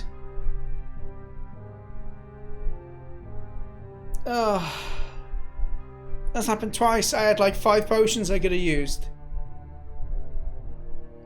I don't know whether no, it's hard to have like you're on low health alert, isn't it? Because low health is based on the enemy you're against. Oh, that's disappointing. But anyway, I mean we've only got like half hour left to stream anyway, so it would make sense to have a chat with the Grumpy Game Dev anyway, and we can talk about this game a little bit then and the thoughts that gone into it. So again, let's drop some links in chat for anyone who's interested in checking out the game themselves. There it is, linked to you there in chat. And if you want to check out the Grumpy Game Dev stream as well, you can find them live on Twitch under the username TheGrumpyGameDev, all in one. Alrighty, so I will give this a closer now, and then I will Grumpy Game Dev, if you are ready, I will give you a call. Just let me know in chat if you're okay with that, and then we'll make sure that the audio works fine, and then we'll get started. Awesome. Okay, cool. Sounds good. Okay, let's go. Hello, hello. Hello? Hello. What's going on? Oh, I need to. I've got push to click on, push to talk on at the moment. Let me just turn that off, and then I can start talking to you. Hello, thank you for being here. Thanks so much for taking the time to play the game. I'm glad that you see. I watched as you eventually just got completely engrossed by the resource management aspects of it. At Yeah. first you're like, kill, kill, kill, smack, smack, smack, die, die, die. Oh, wait, there's something to this game. Yeah, there was, and I think I discovered that a little bit more as I went on. Right, that there was, as much as there still is RNG in the sense that it's, I guess, like you don't know what monster you're going to encounter, right? So it's difficult for you to maybe pool like, oh, let's say you've drunken beer, right? That gives you 50 plus. So that's good for one enemy, but then you're like, where should I go next? Because you want to kind of utilize that attack, right? And you don't know what enemy it is until you go into the room. However, I guess you could have booze to drink out of it and remember where certain enemies are, to kind of strategize a little bit. So there's definitely scope to I think what I find is an important thing in games often is the choice. The player has a choice, and that choice can make a difference to the outcome. And as long as there's elements of that in there, and it's not completely RNG that 2 people playing it have to play the same way, then I think there's gamification there, and that's what people enjoy. No, right. There were interesting choices, and they happened as we moved along in making this game. if you had hovered over any of the little exclamation points, it would have told you what was there. That I didn't know. Yeah, it's a game changer. I might, yeah, I won't play another round, but I'll open it again just so we can refer to some of the stuff you're talking about. Right above the floor, there's a place where if you just want to grab everything, you can grab everything. Oh, right. Okay, let's go in. Let me just jump into a normal game. Or you could load from your autosave. You could have done that. Now you can't. But... Oh, so it auto-saves from your so if you died... that's it. That's nice. That's not too punishing then. So you're saying there's something I could pick up everything? A little bit down, a little bit above the floor. There you see the take all. Just up a little bit. There. More? Okay, yeah. I see it. Mine. Okay, so that would make things a little quicker. I kind of enjoyed being able to control it analogically, I guess with the...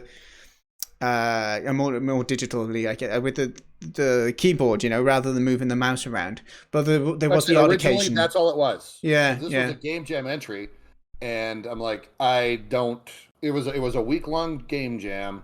I did not have the time to put in the mouse controls, so I'm like, I'll make it work with keyboard. You can actually use a gamepad for the equivalent of the keyboard. Right. But it doesn't have enough controller support for me to be able to say so on Steam. Yeah, that makes sense. Particular about that. Yeah, I think there's the odd occasion where you need to click on the odd interactable kind of shop and that, right? I don't know if there's a way to do that automatically. Yeah, there is not.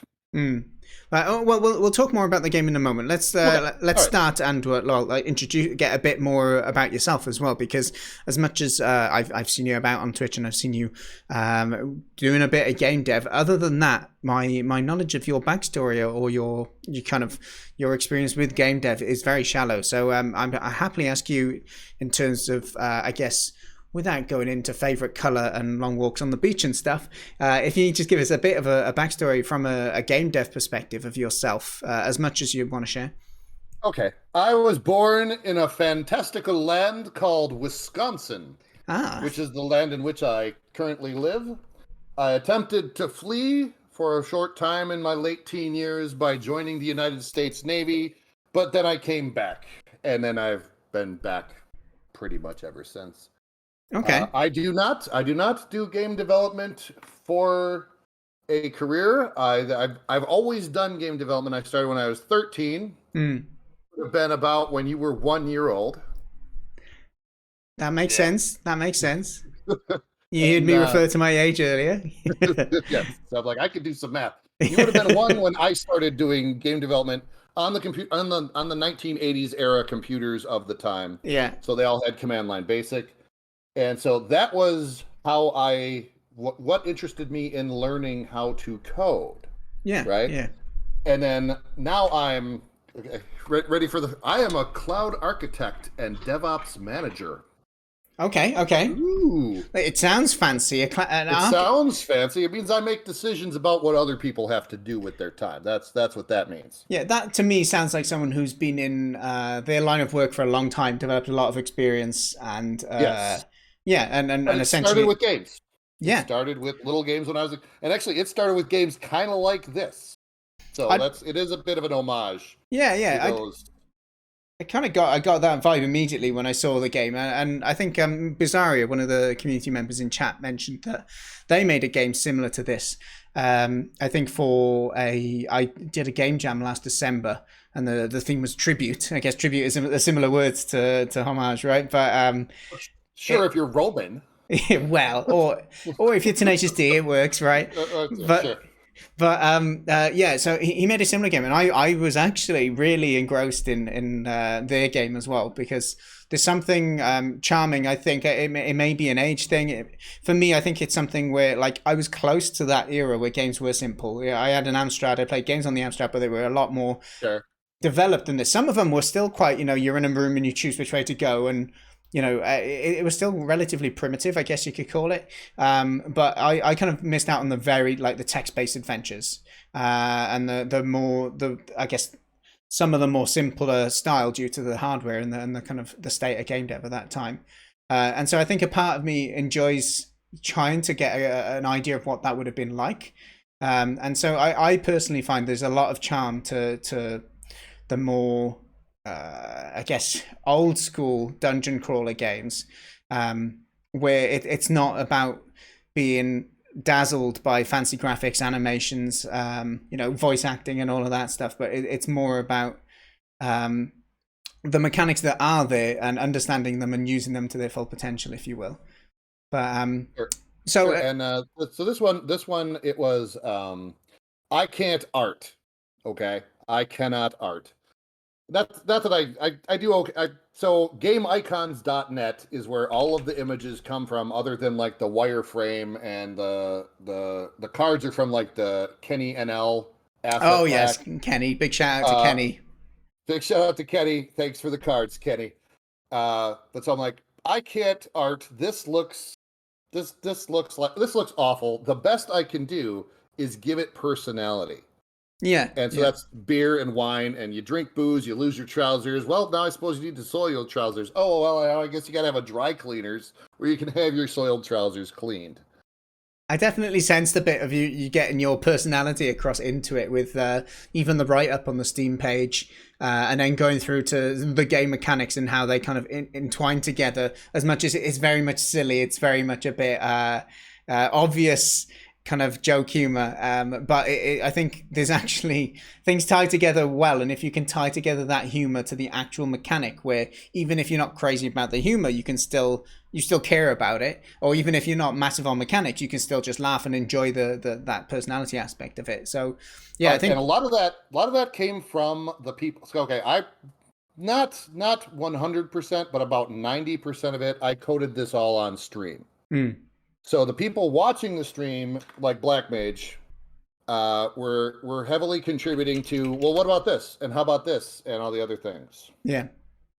I think that's one of the perks that comes with developing on Twitch, isn't it? And we'll get to that in a little bit, because I do want to talk about your streaming on Twitch.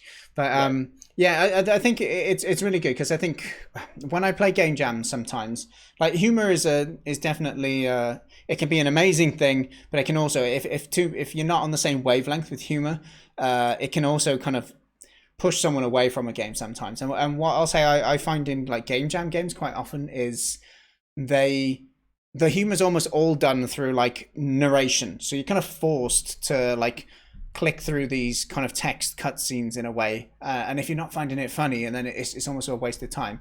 But I think that it's a big compliment to the way that you've integrated it, I guess, is that it doesn't feel like I'm taking longer to play the game, or that I'm missing out, or it's forcing me to go through it. It's kind of just integrated, and I think it's a good way to do it.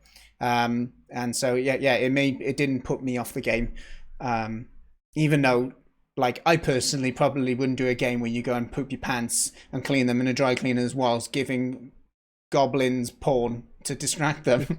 But at the same time, if you, as I was saying, if it was just like forcing that humor upon me in a way which didn't interact with the gameplay, it would have put me off. But I definitely, as you saw, I think on my 6th playthrough, I was definitely getting really into it. Yeah, so, you had your game face on after a little bit. You're like, okay, now I'm going. We're gonna get this. You have a plan, don't you? When you start understanding the mechanics, you're like, well, I want to get. Yeah, I'll use things sensibly. But okay, so you started dev when you were young, as you said, then, and then you didn't ever do game dev as a kind of a career, but game dev is probably what sparked your interest. Okay, paid. I have from time to time gotten paid for working on a game here, and then I made during the time of Flash, there were a couple of games I made that somebody gave me a couple $100 here and there for, but not. It's always at best been a side hustle. Yes, yeah, for sure. Well, it's good though. So, but you've managed to keep it up then, would you say, throughout your Well, this is how I get better at coding. This is my vehicle, because here's the thing: if you're learning to code, try to code something so that as you're learning to code, you don't realize that you're learning because you're having fun doing it. Yes. And that's actually an essential key to, you didn't even realize, I could get a job doing this. I can pay my bills making websites for somebody I don't care about, and go home and do some little game jam games on the side and develop my skills. Well, I think that's a really, really good point. I think what's really good about game dev from a learning perspective is quite often you have a drive to want to achieve something. It's not like just the you're doing it for work, or you're trying to develop your skill set so that you're more employable. Like, those are great things in life, don't get me wrong, but the immediate reward of those is definitely not bang in your face, right? Whereas Right. with games, like, it's like you want to turn your imagination into reality, and so it's like the more you push yourself, or the more you kind of like hack it together until you start getting closer to like getting your mind or your ideas onto the screen. That is a very good kind of carrot on a stick, I feel, for people learning. So I really recommend people to, if they're interested in game dev, or they're interested in just getting into coding with an interest in game dev, then game dev is a great place to kind of get excited about it. And there's a lot of resources for free engines. There's lots of resources free online to go, this is how to do it. But in the end, it's come up with something you can do and just reach just a little bit beyond that. Don't reach for that thing that's impossible. Don't. I'm going to make a blah blah MMO. Yeah. Such. Classic. It's everyone's first game, right? I'm gonna do an MMO, but it's gonna be better. It's gonna be just like this one, but completely different. Yeah. No, it isn't. You're not going to finish. And that's the key. Is pick a game jam is really great. The game jam that this one was for was the Dungeon Crawler Jam 2021. It was run by a guy in Norway, Zuperdan. And he has a very specific requirement for what he calls a dungeon crawler. Okay. And I'm like, that's fair. Other people are like, well, what about this? What about that? No, that's great. You've given me a specification. I'm a software engineer in real life. I can code to a specification. Yeah. And then, so I made this thing, and yeah, for like the combat mechanic, what I didn't want to do is I didn't want to have a die roll. I wanted to have random numbers, but not a die roll. Because, okay, click, roll. Who cares, right? Yeah, but I watched you play. You got emotionally invested when the card was a 3, and then suddenly it came up a 2. You were disappointed because your brain knew it should be higher. Yeah, but it's completely random. Indeed. But it is a full deck. There is an entire deck, and it goes through the whole deck. And I think that's the interesting thing here is that. It's a similar rolling RNG mechanic, right? But the way you've chose to present it does give people that, like, oh, that was unfair. If it was like you need to roll over 6 sorry, not roll over 6. Say you have to roll over 4 in order to do damage, and you roll a 1. That's like, oh, bad luck. But if you're in a case where you've got a 2, and your only choice is to go higher, and then you roll and it comes up with another 2. That can on the cards this is then it feels like a bigger loss, or even I guess those feel really harsh, but I guess as those examples we saw where you've got a king and then it rolls an ace, like they're the times where you get more, I guess, emotionally outburst. Some people react badly to it. Yeah, you have a choice. You had a choice, and you feel like you make the wrong choice, even though which you don't really have a choice because you're going to play optimally because Well, that's one thing I actually tried to stop doing at some point is sometimes just go with your gut, even if statistically it's less likely to be successful. Because I think when you do that and it turns out, you get a good feeling of satisfaction as well, right? You're just like, oh, I had a feeling that would happen. Yeah, I knew it. I knew it. Even though if like all the times it doesn't happen, you don't tell anyone. You're just like, shut up, let's move on. But no, I think that it's a really interesting element of the design of it, because what seems like it's just a higher and lower. Like I didn't even appreciate it until you started talking about it. I guess the actual benefits you have from introducing this higher or lower system.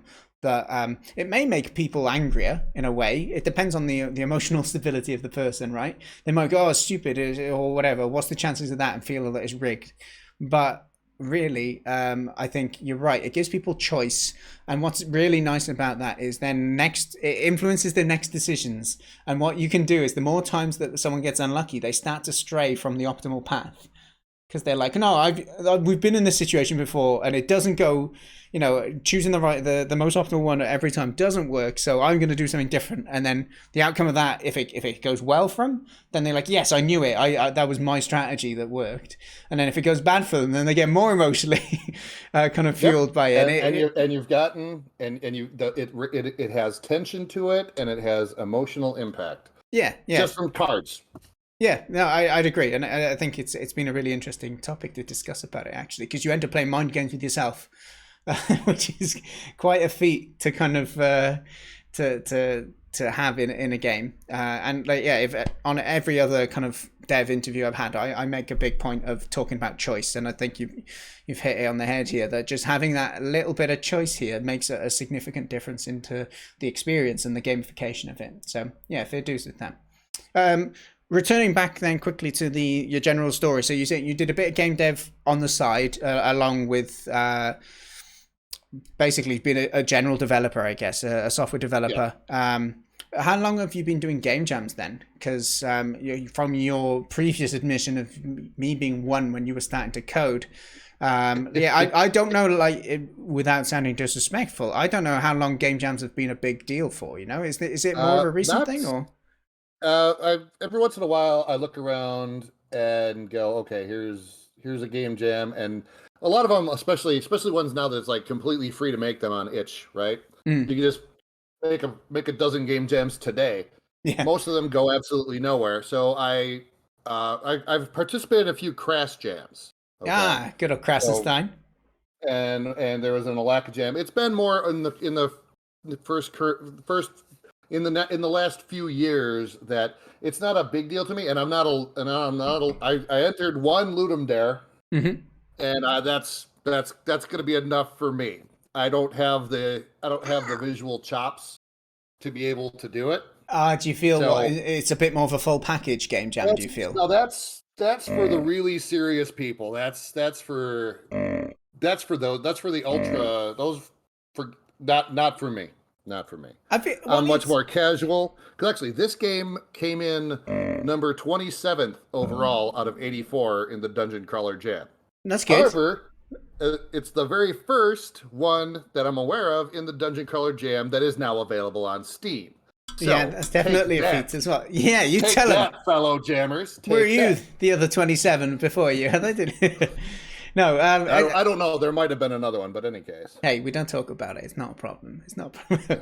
No, but, well, it's interesting you say that, because I can understand your perspective there, saying that you feel that Ludum Dare is a game jam that's a bit more of a serious, taking it serious. But for anyone, like, you're welcome, of course, to your own opinion, but I'd say for anyone in chat as well who haven't come across the game jam, it's what you make of it. I think it's easy to see, like, the other entries, and if you compare your own entry to, like, some of the top end entries, and what I mean by top end is people who are either professionals already, so they have a great skill set already, or they're large teams of people, or they're people who work tirelessly, like, for every minute of the whole game jam to put something together. If you compare your own entry that you spent maybe 12 hours on against that, where you're the only one, you can't do art but you try, those sort of things, then you're going to feel like it's not a fair competition. But I think it's important for people to go into a game jam with expectations that it doesn't mean that you failed or it's not the right jam for you just because. No, absolutely not. Yeah. No, it's the point is to challenge yourself. You're not really in competition with them. I just felt that when I entered, I think the people judging it were expecting a little bit more than what I gave, and that's fine. And you just gotta realize it's like, okay, and the feedback was not terribly useful to me. Yeah. Whereas in the Dungeon Crawler Jam, it was a lot more useful to me because it's in a similar genre. No, that makes sense. Well, I definitely think that's a great advertisement then for the fact that it might be worth shopping around with game jams and finding one that kind of suits your kind of what you get out of it. I will highly recommend Alaka Jam, because that's a good one where I got some really good feedback and felt that was worth the effort there. I would like to humbly brag for a brief moment, if I may. I want you just braggily brag. Just brag, man. Well, it used to be my pin tweet, but I changed it to Kattenberg. Oh, that's a shame. Well, basically, me and Brainoid and one other guy, we came first in Alaka Jam back in 2017. It was the first game jam that I ever did, Alaka Jam. And yeah, there was definitely some very nice people that we met through there. I felt it felt like the first jam they had was pretty successful. And then I remember we were considering doing the second one, and it just felt like, I think a lot of that kind of hype died off around it. And so it kind of, the community around it kind of shrunk a little bit. But I know there's Aurel and there's, what's her name that I can't think of? someone help me in chat if you remember the name. Why have I forgotten?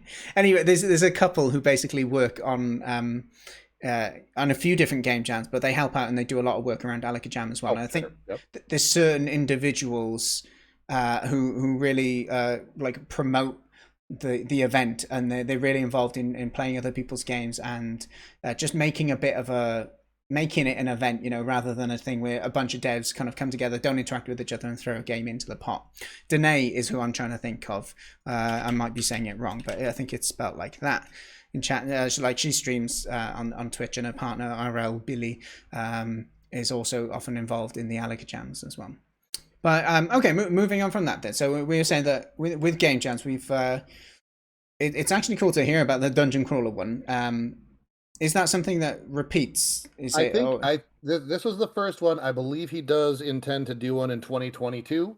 Okay. But yeah, there's actually, what is it? Dungeon crawler, dungeoncrawlers.org is the website. An aptly named website. Well, are you going to time me out for posting this? Okay, so ban him. Ban me. Fine. But yeah, so dungeoncrawlers.org, and this actually has with a very specific declaration. Read our definition. It's right there at the top, like, because he gets the business all the time for people. Because if you go just underneath the little red animation thing, there's like read a our definition thing right there. Bro, let's have a look at that. So yeah. Okay. So it goes through and explains exactly what it should be. This is the specification for making a dungeon crawler according to instant step movement on a grid, yeah. So you can 90 go degree right turns. down the list and see how Freebooter hits each one of these items. Yeah. So you enjoyed the element of working towards the specification, I guess, with your game, right? Yes. Well, that made it very simple. What do I have to do next? Well, what thing haven't I done yet? Okay. Yeah. And it gives you room to design within those constraints, which is one of the great things about game jams anyway, right? Yes.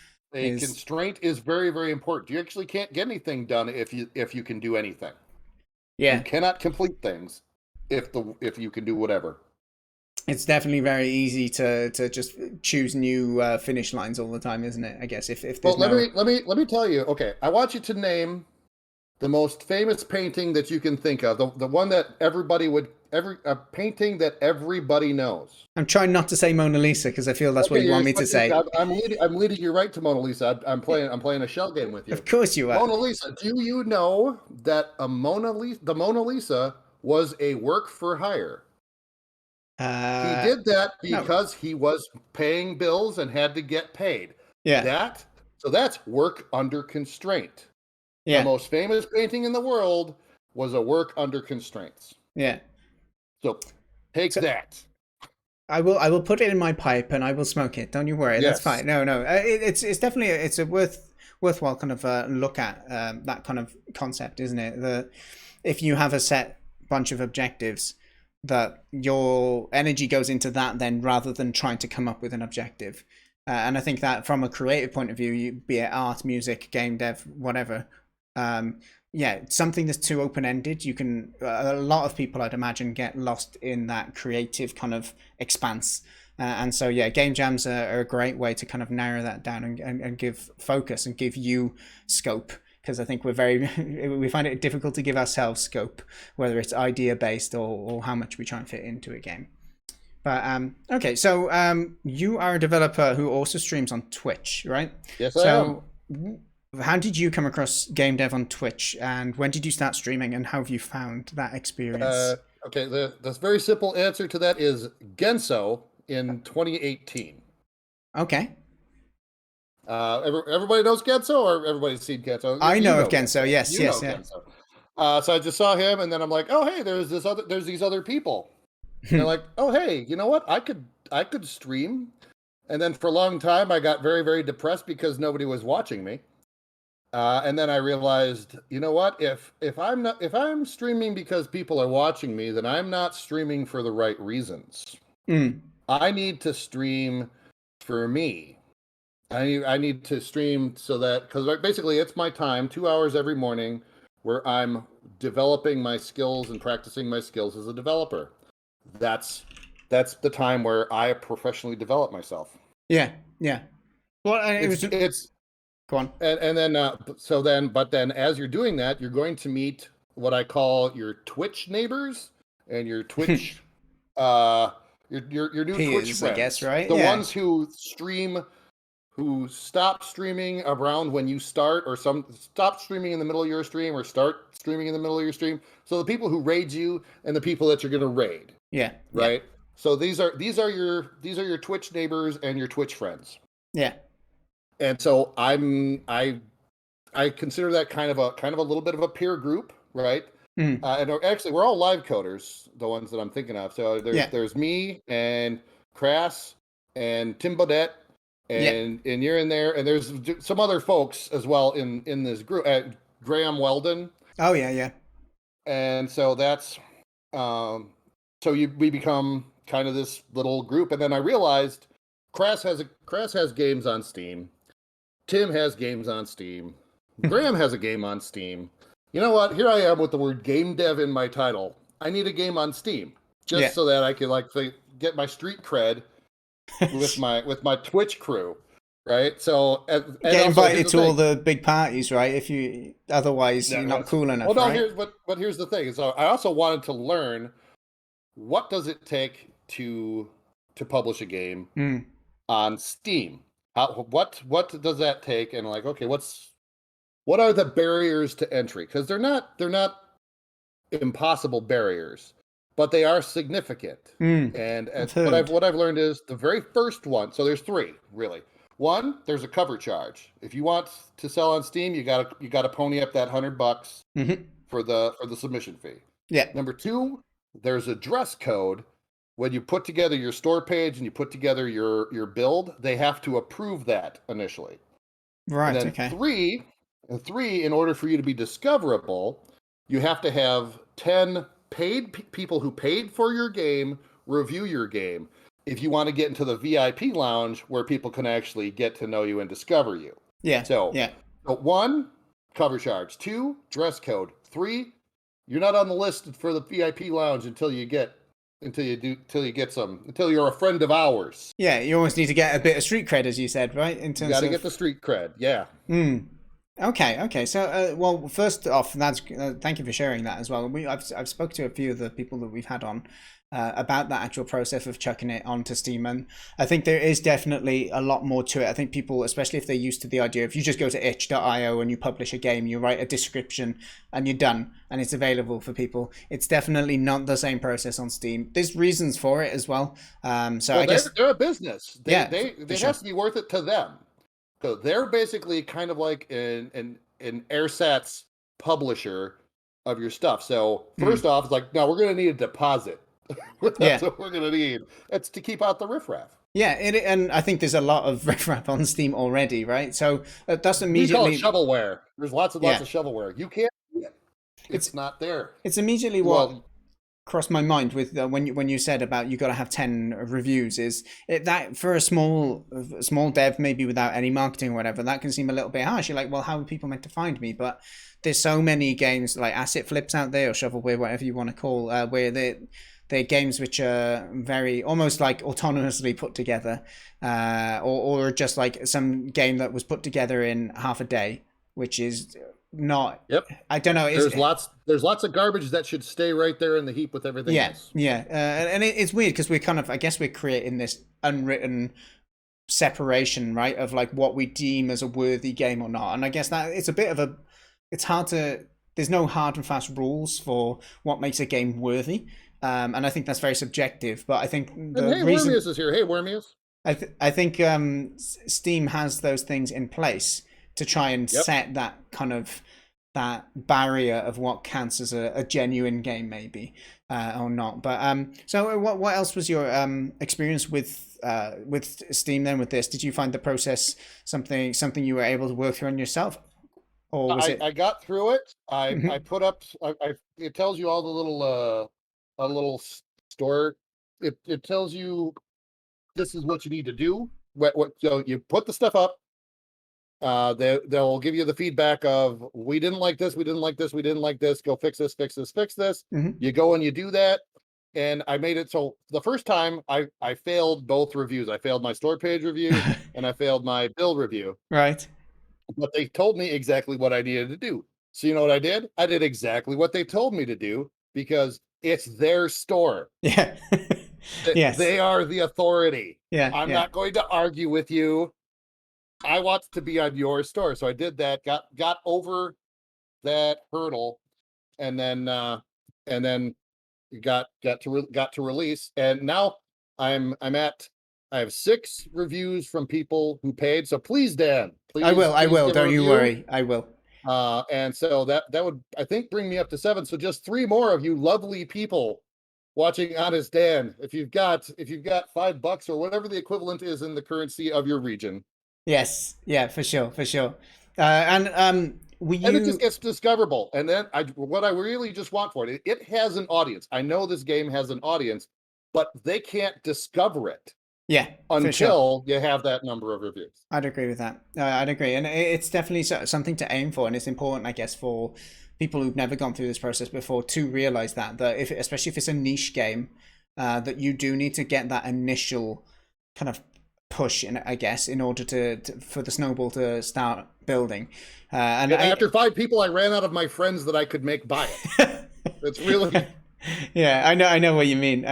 But I think it gives a scope for, as I said, these small, even if you're not doing like proper marketing, let's say, but that it might be worth trying to, not for you now, just for other people we're talking, but to try and network if you want to get with in, communities.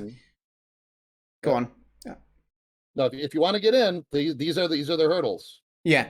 Well, it's that, and what I was going to suggest is that if you know that is a hurdle, then you need to try and think about this. Like, how are you going to get those 10 people to play your game? Because it also doesn't count if you just give people games for free and they review it. That goes under a different category, if I remember correctly. I think from speaking to Windy before, I think like anyone who got the game as a got a key from it, I think. Right.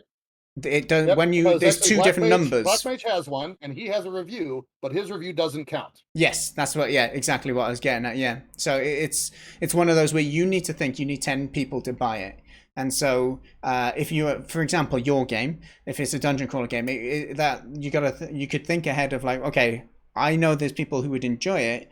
How do I communicate it to that initial 10 people? And maybe it's about posting on that dungeon crawler game jam website, or getting in touch with one of the person who runs the game jam and saying, hey, we're releasing this on Steam, it was made in your thing, is there any way that you'd want to give it like a shout out in a newsletter or something like that, just to try and get, or you make sure that you get interviewed by Honest Dan Games. I mean, that also counts.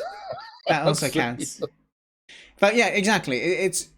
But it's good to know though, because I think there's a lot, especially in people who are naive to the process of that. I just make a game and it could be an overnight success. And really, you've got there is luck involved in games, but there's a lot of, I think you make your own luck through making all the kind of informed kind of choices and preparation that you can do beforehand. So yeah, that is really, really interesting and useful of you to share. So thank you very much for that, GrumpyGameDev. I want to return briefly to something you mentioned earlier as well, that you said with when you started on Twitch, that one thing that got to you was just like, no one wants to come or no one's watching you. And first off, I'd say good on you for coming to the realization of, it's probably an unhealthy reason to stream if the main thing you're hoping to get is to people to watch you. If that's your validation, or if that's your purpose of streaming, or your quality of measure, or your measure of quality, sorry, then that can be quite a dangerous way for someone to stream, because it's perfectly normal to have no one watching you when you start off streaming. And even if you've been streaming for a year, it's like what we do is quite a niche market, and it's not always something that's going to come with a lot of viewership. But I think what's important, I found, because when I started, I used to stream to 1 to 3 people for the first month, I remember. And it's fine. You just talk as if there's people there. Like I would have been doing the exact same thing if I wasn't streaming anyway. And I think that was the healthy attitude that I ended up taking, was just like, even if I didn't stream, I'd be doing this anyway. So it's not like I'm putting in effort and getting nothing back from viewership. And I think that is a very important skill. So if somebody is interested in streaming, you have to learn how to talk while you're coding. You just you're talking to yourself. Yes, you sound like an idiot because you're in a room all by yourself. And if somebody pops in like, who are you talking to? I'm talking to actually literally nobody, but I'm talking anyway because that's what I need to do. Yeah, it's a weird skill, isn't it? And I think it's true even without. I think in programming it can be harder sometimes because, like, I mean, if you're confident in what you're coding and you just need to get it sorted, that's fine. You can talk to right now. I'm doing this. I want to do that. But if you're problem solving, you know, sometimes you really need to think and just read through the code and work out what's going on. And, you know, that commentary element of it can be difficult. Responding to chat can really like sidetrack your trail of thought as well, which is another thing. So which isn't necessarily a bad thing because you might be going down the wrong path anyway. Yeah, you might need a reset of your perspective so you can come back to it later.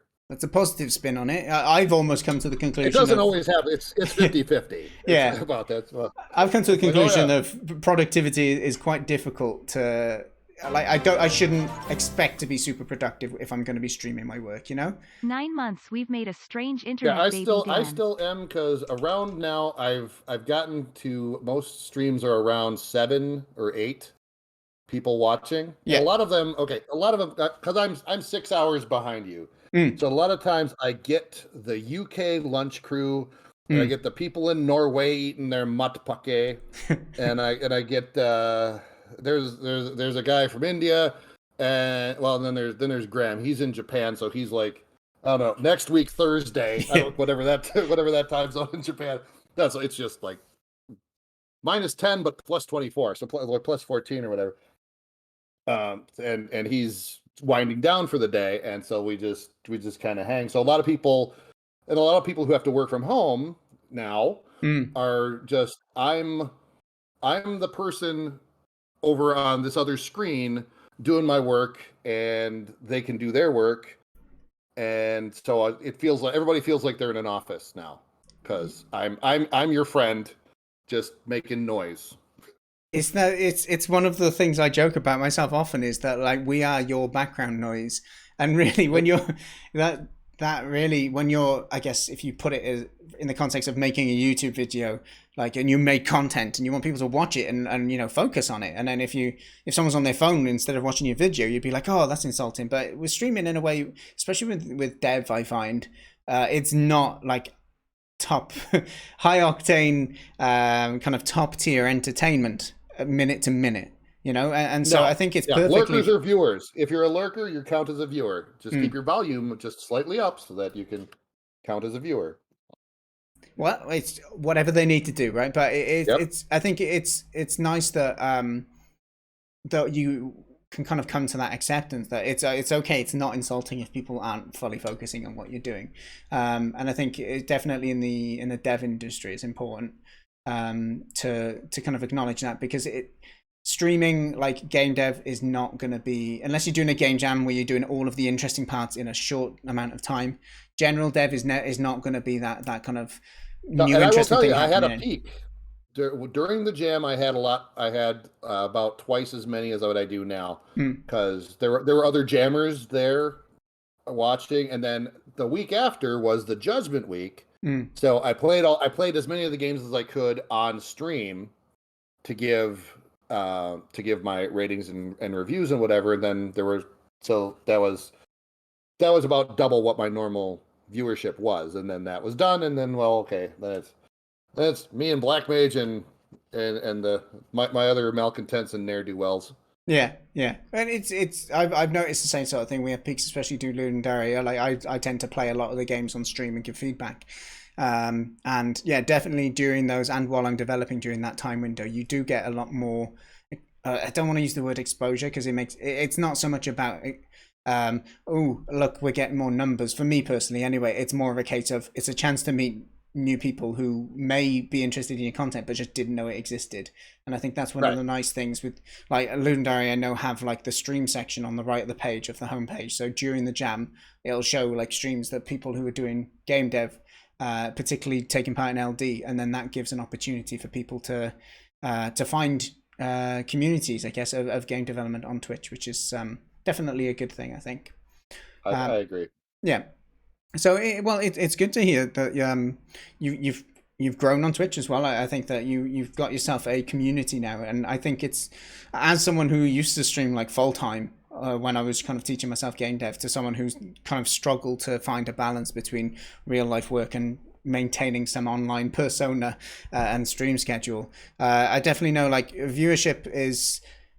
I think the people who are there, who are part of your community, is really where energies and I guess focus should be, rather than a number, because you can also you can go into some people's streams who have 300 viewers and there's only 10 people talking as well, you know. So it's not, I think that viewership number is something that people focus on very often with Actually, Twitch. you know what I do? That little eyeball You turn it off. in Streamlabs, I turned it off. Yeah.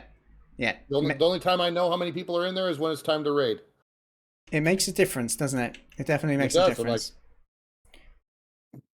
I was gonna just drop back to, we had a question in chat I wanted to bring up, and a few little points as well. So one question I will pass on to you, but I'll read the other stuff first. So to give you time to prepare for it, Bizarro asked earlier, is it necessary, and if so, difficult, to get an age rating on the game? So we'll come back to that in a mo. I'll just catch up with the other things that have been said. So first off, Halsey, thank you very much for the weird internet baby of 9 months of subscribing to the channel. Thank you very much, Halsey. It's always good to have you here. So it's interesting, we're talking about meeting people through Ludendare, actually. Yeah, so my fiance, the wonderful Alicia in chat, she met me through LD as well, which is quite an unlikely story, I guess you could say. But yeah, I mean, you meet all sorts. It's not just the people who are devs as well. It's people who are interested in jams for other reasons, or just may stumble upon a game jam for whichever reason or what path in their life they're currently on. We have Bizarro saying that he found me through Honest Jam, which was my own jam that I ran for raising money for charity back in December. And yeah, Bizarro just came to the channel because that was on, because I posted it on itch.io, and I think we had like over 50 people sign up for it. And like, I guess if you get a chunk of people signing up for it, then you're going to lure in strangers like Bizarro to who go, oh, I'll take part in that. And then you meet new people as well. So yeah, that was really good. Me and Brainoid, we thank you very much for the sub, Artifacts. Appreciate it. Me and Brainoid, we didn't meet through a game jam. We met through Twitch, but we work together on game jams, and that's kind of like one of our bonding experiences now, is that we do game jams together, and we've built up a bit of a kind of I don't know what to call it, a working relationship around that, which is great. And yeah, it's jams have been a great way to meet new people for sure. Roiku says that he found Dan when he was on some really laggy phone internet. No cam, barely a mic, making some endless runner game with a square characters. Yes, exactly. So that is, it was mentioned earlier by the Grumpy Game Dev of like, when you're learning game dev, to kind of go one step at a time, like build a little bit more on what you're comfortable with. And that's exactly what I did. I had an endless runner tutorial by the one and only Games with James, and then I decided to just build on it a little bit more and try and add a bit of my own ideas into it. And it was a great way to learn, doing that back at the time. Yes, and Brainoid I didn't know that you could actually win game jams before I met you. No, I also didn't realize that my pixel art was so bad that my bushes would be called cabbages. But you learn these things as you go along, don't you? But Pomo the dog, he's another guy that I've met through Ludendare. His game, one of his games a couple of years ago, which was haunting with the amount of dialogue and silly humor he tried forcing into it, but it made it memorable. So then next year when we played games, hey, I remembered that guy who made the weird eye game last time. And so yeah, it's been really interesting how many people we've met through jams. Halsey, another one who's met through LD. Yeah, good. Well, thank you for sharing, chat. It's good to hear that. So if we go back to that question then, Grumpy Game Dev. So Bizarro was asking earlier about is it necessary to get an age rating, and if so, is it difficult? You mean like an ESRB rating? I have no idea about that. So when I did this on Steam, there was one time when I went through a mature whatever questionnaire, and you can actually see it on the store page. Where I put down, okay, I feel I should tell people that I'm, if you scroll down just a little ways, mature content description, right there above system requirements. Like, yeah, I'm saying alcohol is a means of solving problems, and that's probably not something you should have your 6-year-old kid. It cures like, hey, okay, kids, if you just drink beer, then you can defeat the monsters better. And then also, like crude humor, you can poop your pants. Yeah, and that's fine if you're 6. But so I just filled that one out, and then there was another one inside of Steamworks in Brazil, where they've apparently clamped down on stuff. But that was all I had to do, and that was it. So, nice. but as far as like, I have no idea how to get an ESRB rating or anything else like that. Yeah, it's interesting because like every game that was published and put in a box in the old way that we used to buy games before everything was digital, I guess it had to have some age rating. It had to go through the licensing or whatever it would be called, where they play it and give it a rating, right? And there's loops to jump through it to make sure that it fits into this. And I think that's still true to an extent. But I would have expected there to be a bunch of questions for you to fill out, and I didn't know how they would end up doing it. So it essentially seems that you just give a fair description, a warning to your game, and other than that, it's fine, right? I assume if you say no, there's nothing wrong with it, and then you have a game with booze in it, that they can take your page down, that sort of thing. I imagine they can go like, "Hey, you're doing this, and we don't like it." So I'm like, "Well, no, I'm telling you, look." Yeah. Yeah, so it's interesting. I kind of was with Bizarro a bit expecting things like PEGI or some more kind of formal system would have been mandatory for something like Steam, but it may be a publisher thing, it may be a legal thing. I'm not too sure why we see it on these bigger games versus any game that goes onto Steam. But no, cool. It was a good question, and thank you for sharing your experience on that as well.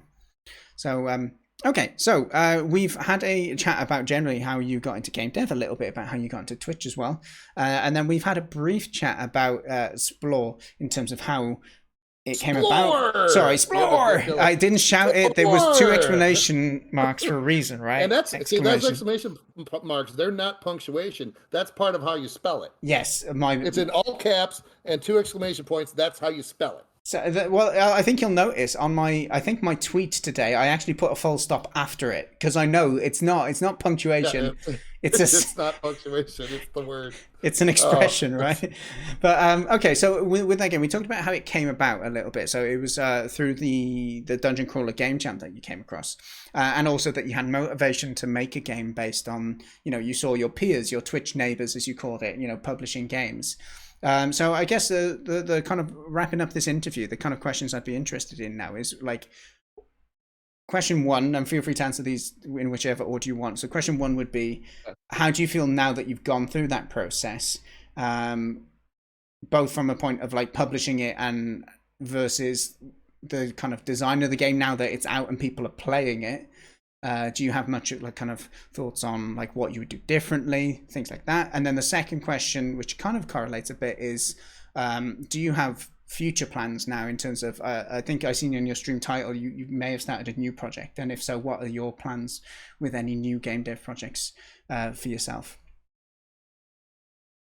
Did you actually get to 3 questions? Did you have 2? It was 2, just the 2. Okay. Wondering if one of us couldn't count. That's okay. What have you learned and where are you heading, I guess, is the so TLDR. So what I learned is, you know what? If I set, because actually I use a tool, Hack and Plan, to put together my task list. I divide it into chunks of time, typically 3 weeks of do some work, and then 1 week of refactor the work and make it better. Because, ladies and gentlemen, there are 2 things that you can do with software. You can add crappy code to your software to make it do more stuff, or you can take the crappy code that you have and you can make it less crappy. Those are the 2 things you could do. You can't do them at the same time. I wish that it were different, but it's not. Yeah. And anybody who's coded and paid bills with code will tell you the same thing. But anyway, so that's my big thing. It's like, you need to refactor your code. Just get used to it. Yeah. Good advice. So one thing is like I can organize my time and I can organize my iterations so that I can deliver on a schedule. and I'll just be ruthless about, okay, well, that's not going to come in this time. I'm going to take this out and do whatever. I can make a game. I can make a something and ship the something and time box all that stuff. I can do that. And I can do that again. So then that'll lead. So how I feel about the game, it's good. It's pretty solid. There aren't very many bugs. There's a couple of little visual things there, and I'll put an update out to fix those. But the next one is I took the code from Freebooter. I ripped out all the Freebooter specific stuff, and I'm started making Seafarers of SPLORR, which is going to be a island hopping trading game. And well, because it's also in SPLORR, of course, we're gonna probably have to have pants pooping or something. I mean, some things that you can't get rid of, I guess, once you build them into the lore and the character. Here. We're building a world here. I think what's nice about this, though, is one, I think it's cool that you're keeping with the kind of theme and the idea, but two, that sounds like a resource management game to me, and I like the idea. You gotta travel from place to place. You trade stuff. You gotta be selective about what you keep, what you sell to who. It sounds like it may have very much a few of the same hooks that this game started to kind of dig into me towards the end of my play session with it. And I've learned how to come up with different mechanics for things like combat, where it still looks like you're making a choice, but you're not.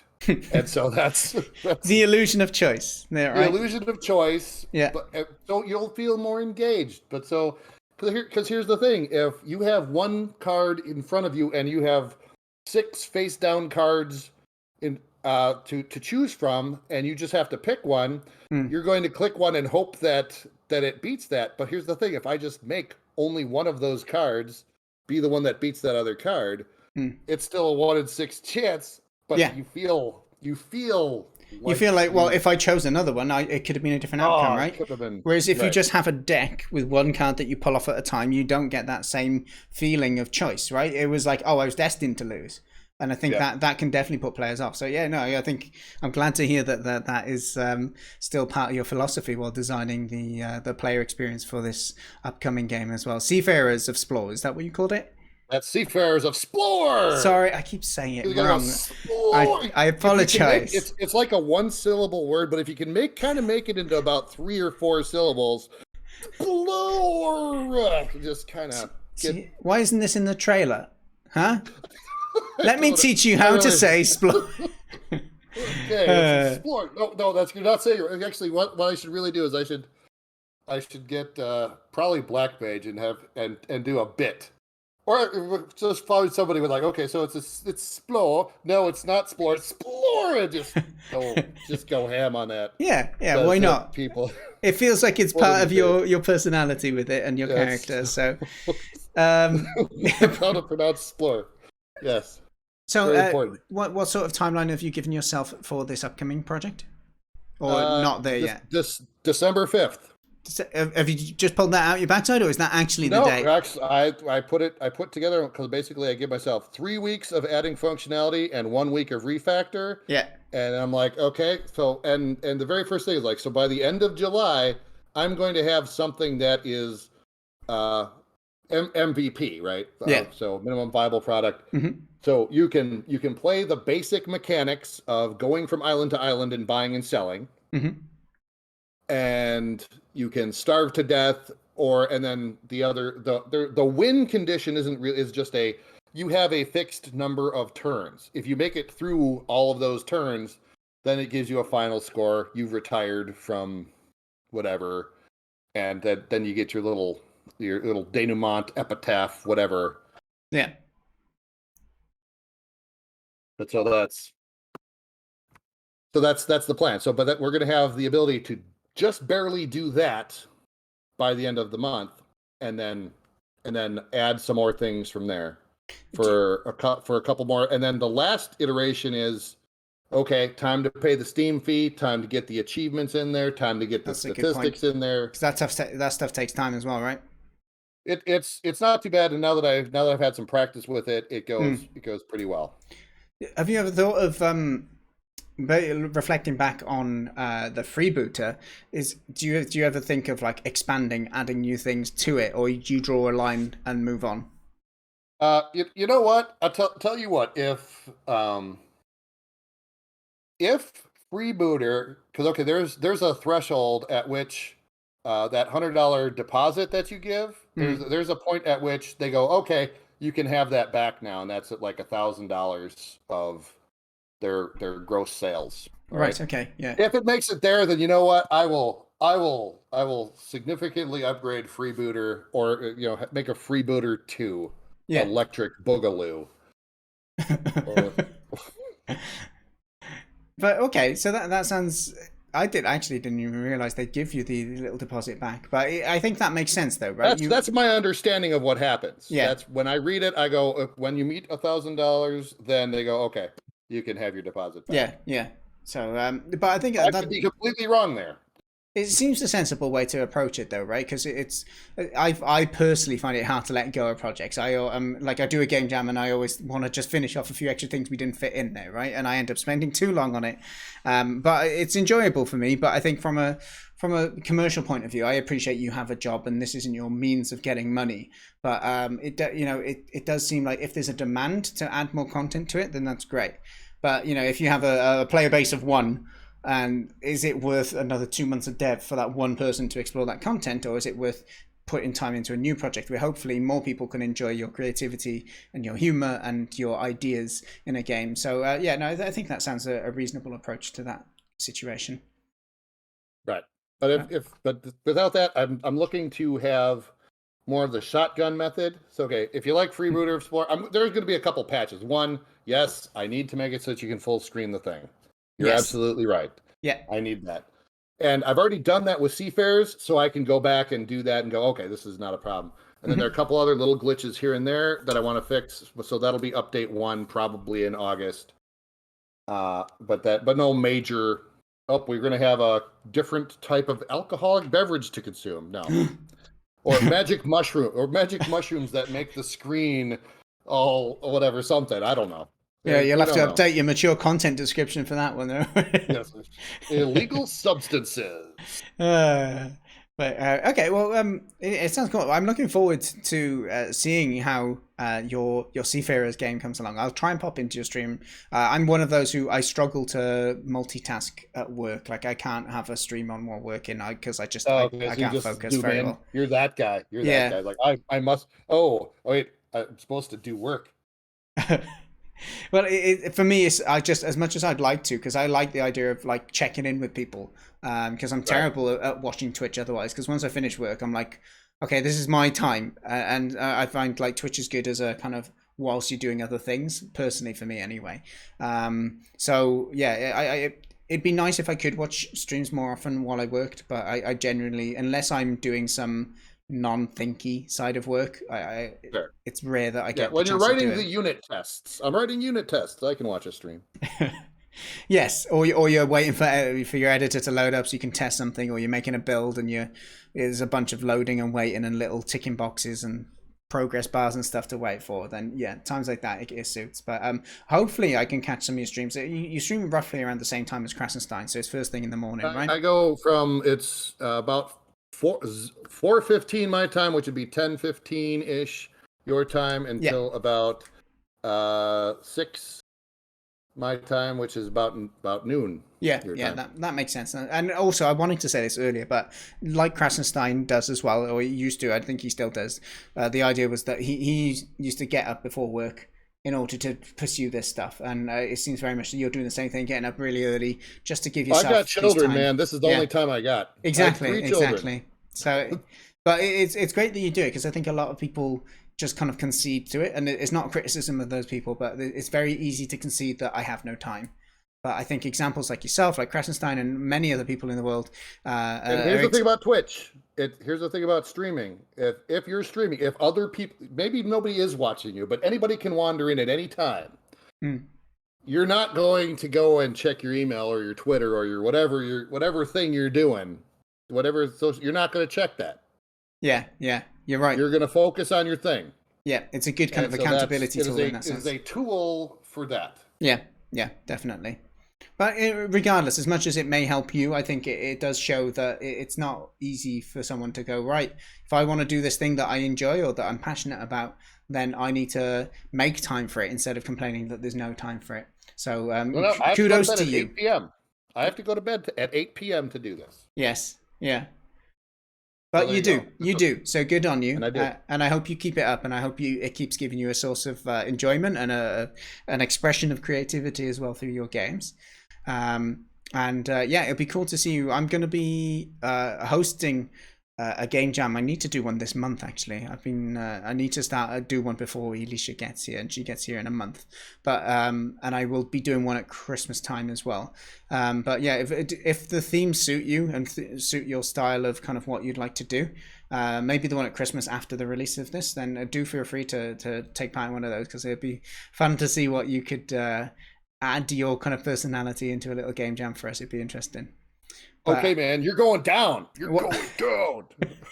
Well, last game jam, it's all right. I'm working, so this is what we do. You're over there. Yeah, you can officially beat me, because last game jam I didn't actually finish my game, because I did the silly thing of doing it, coinciding it with a charity week where people could pay. If they donated, then they could make me do something off of a list of things. And so yeah, I got some otters to move around on a screen, and then that was the end. I didn't have time to finish everything else. So but yeah, anyway, right, okay, so I'm well over the end of my stream time normally, so we will wrap it up here. But yeah, it's been a pleasure. It's been very nice to talk to you as well. Thank you for coming on, and for the energy you've had during the conversation as well. Yeah, thanks for having me. Everybody go out and buy Freebooter of SPLORR now. It's been said. It's been said. A review, please. Yeah, so it is important. If you do choose to purchase the game, then do make an effort to review it as well. As we've explained while we're talking about Steam today, it makes such a difference once you get over that little threshold of 10 legitimate purchases and reviews as well. So do feel free to check that out. I will drop a link to your Steam page here as well in chat for people to see. Freebooter of SPLORR. I noticed that there's no exclamation marks in the title. Oh, that ruined it. No, in Steam they require you to misspell it. Oh, how dare they? How dare they? But yeah, do feel free to check that out. It'd be great. I think. Were you? I think I gave you a key. So yeah, I was just gonna say that. Were you totally fine with me giving that away to someone in the chat? Give it. Wonderful. Okay, chat. We're gonna do their review won't count though. So while I'll appreciate them trying out the game, it won't matter one bit. If you win this, make sure you tell someone about it, or give it to a friend who wouldn't have known about it anyway. A copy. Yeah, that's a nice little message, right? Okay, cool. So we will do a quick giveaway if you want to play this and hopefully get a bit further than I did. I probably cleared around 35% of a dungeon, but let me just open up my little giveaway thing.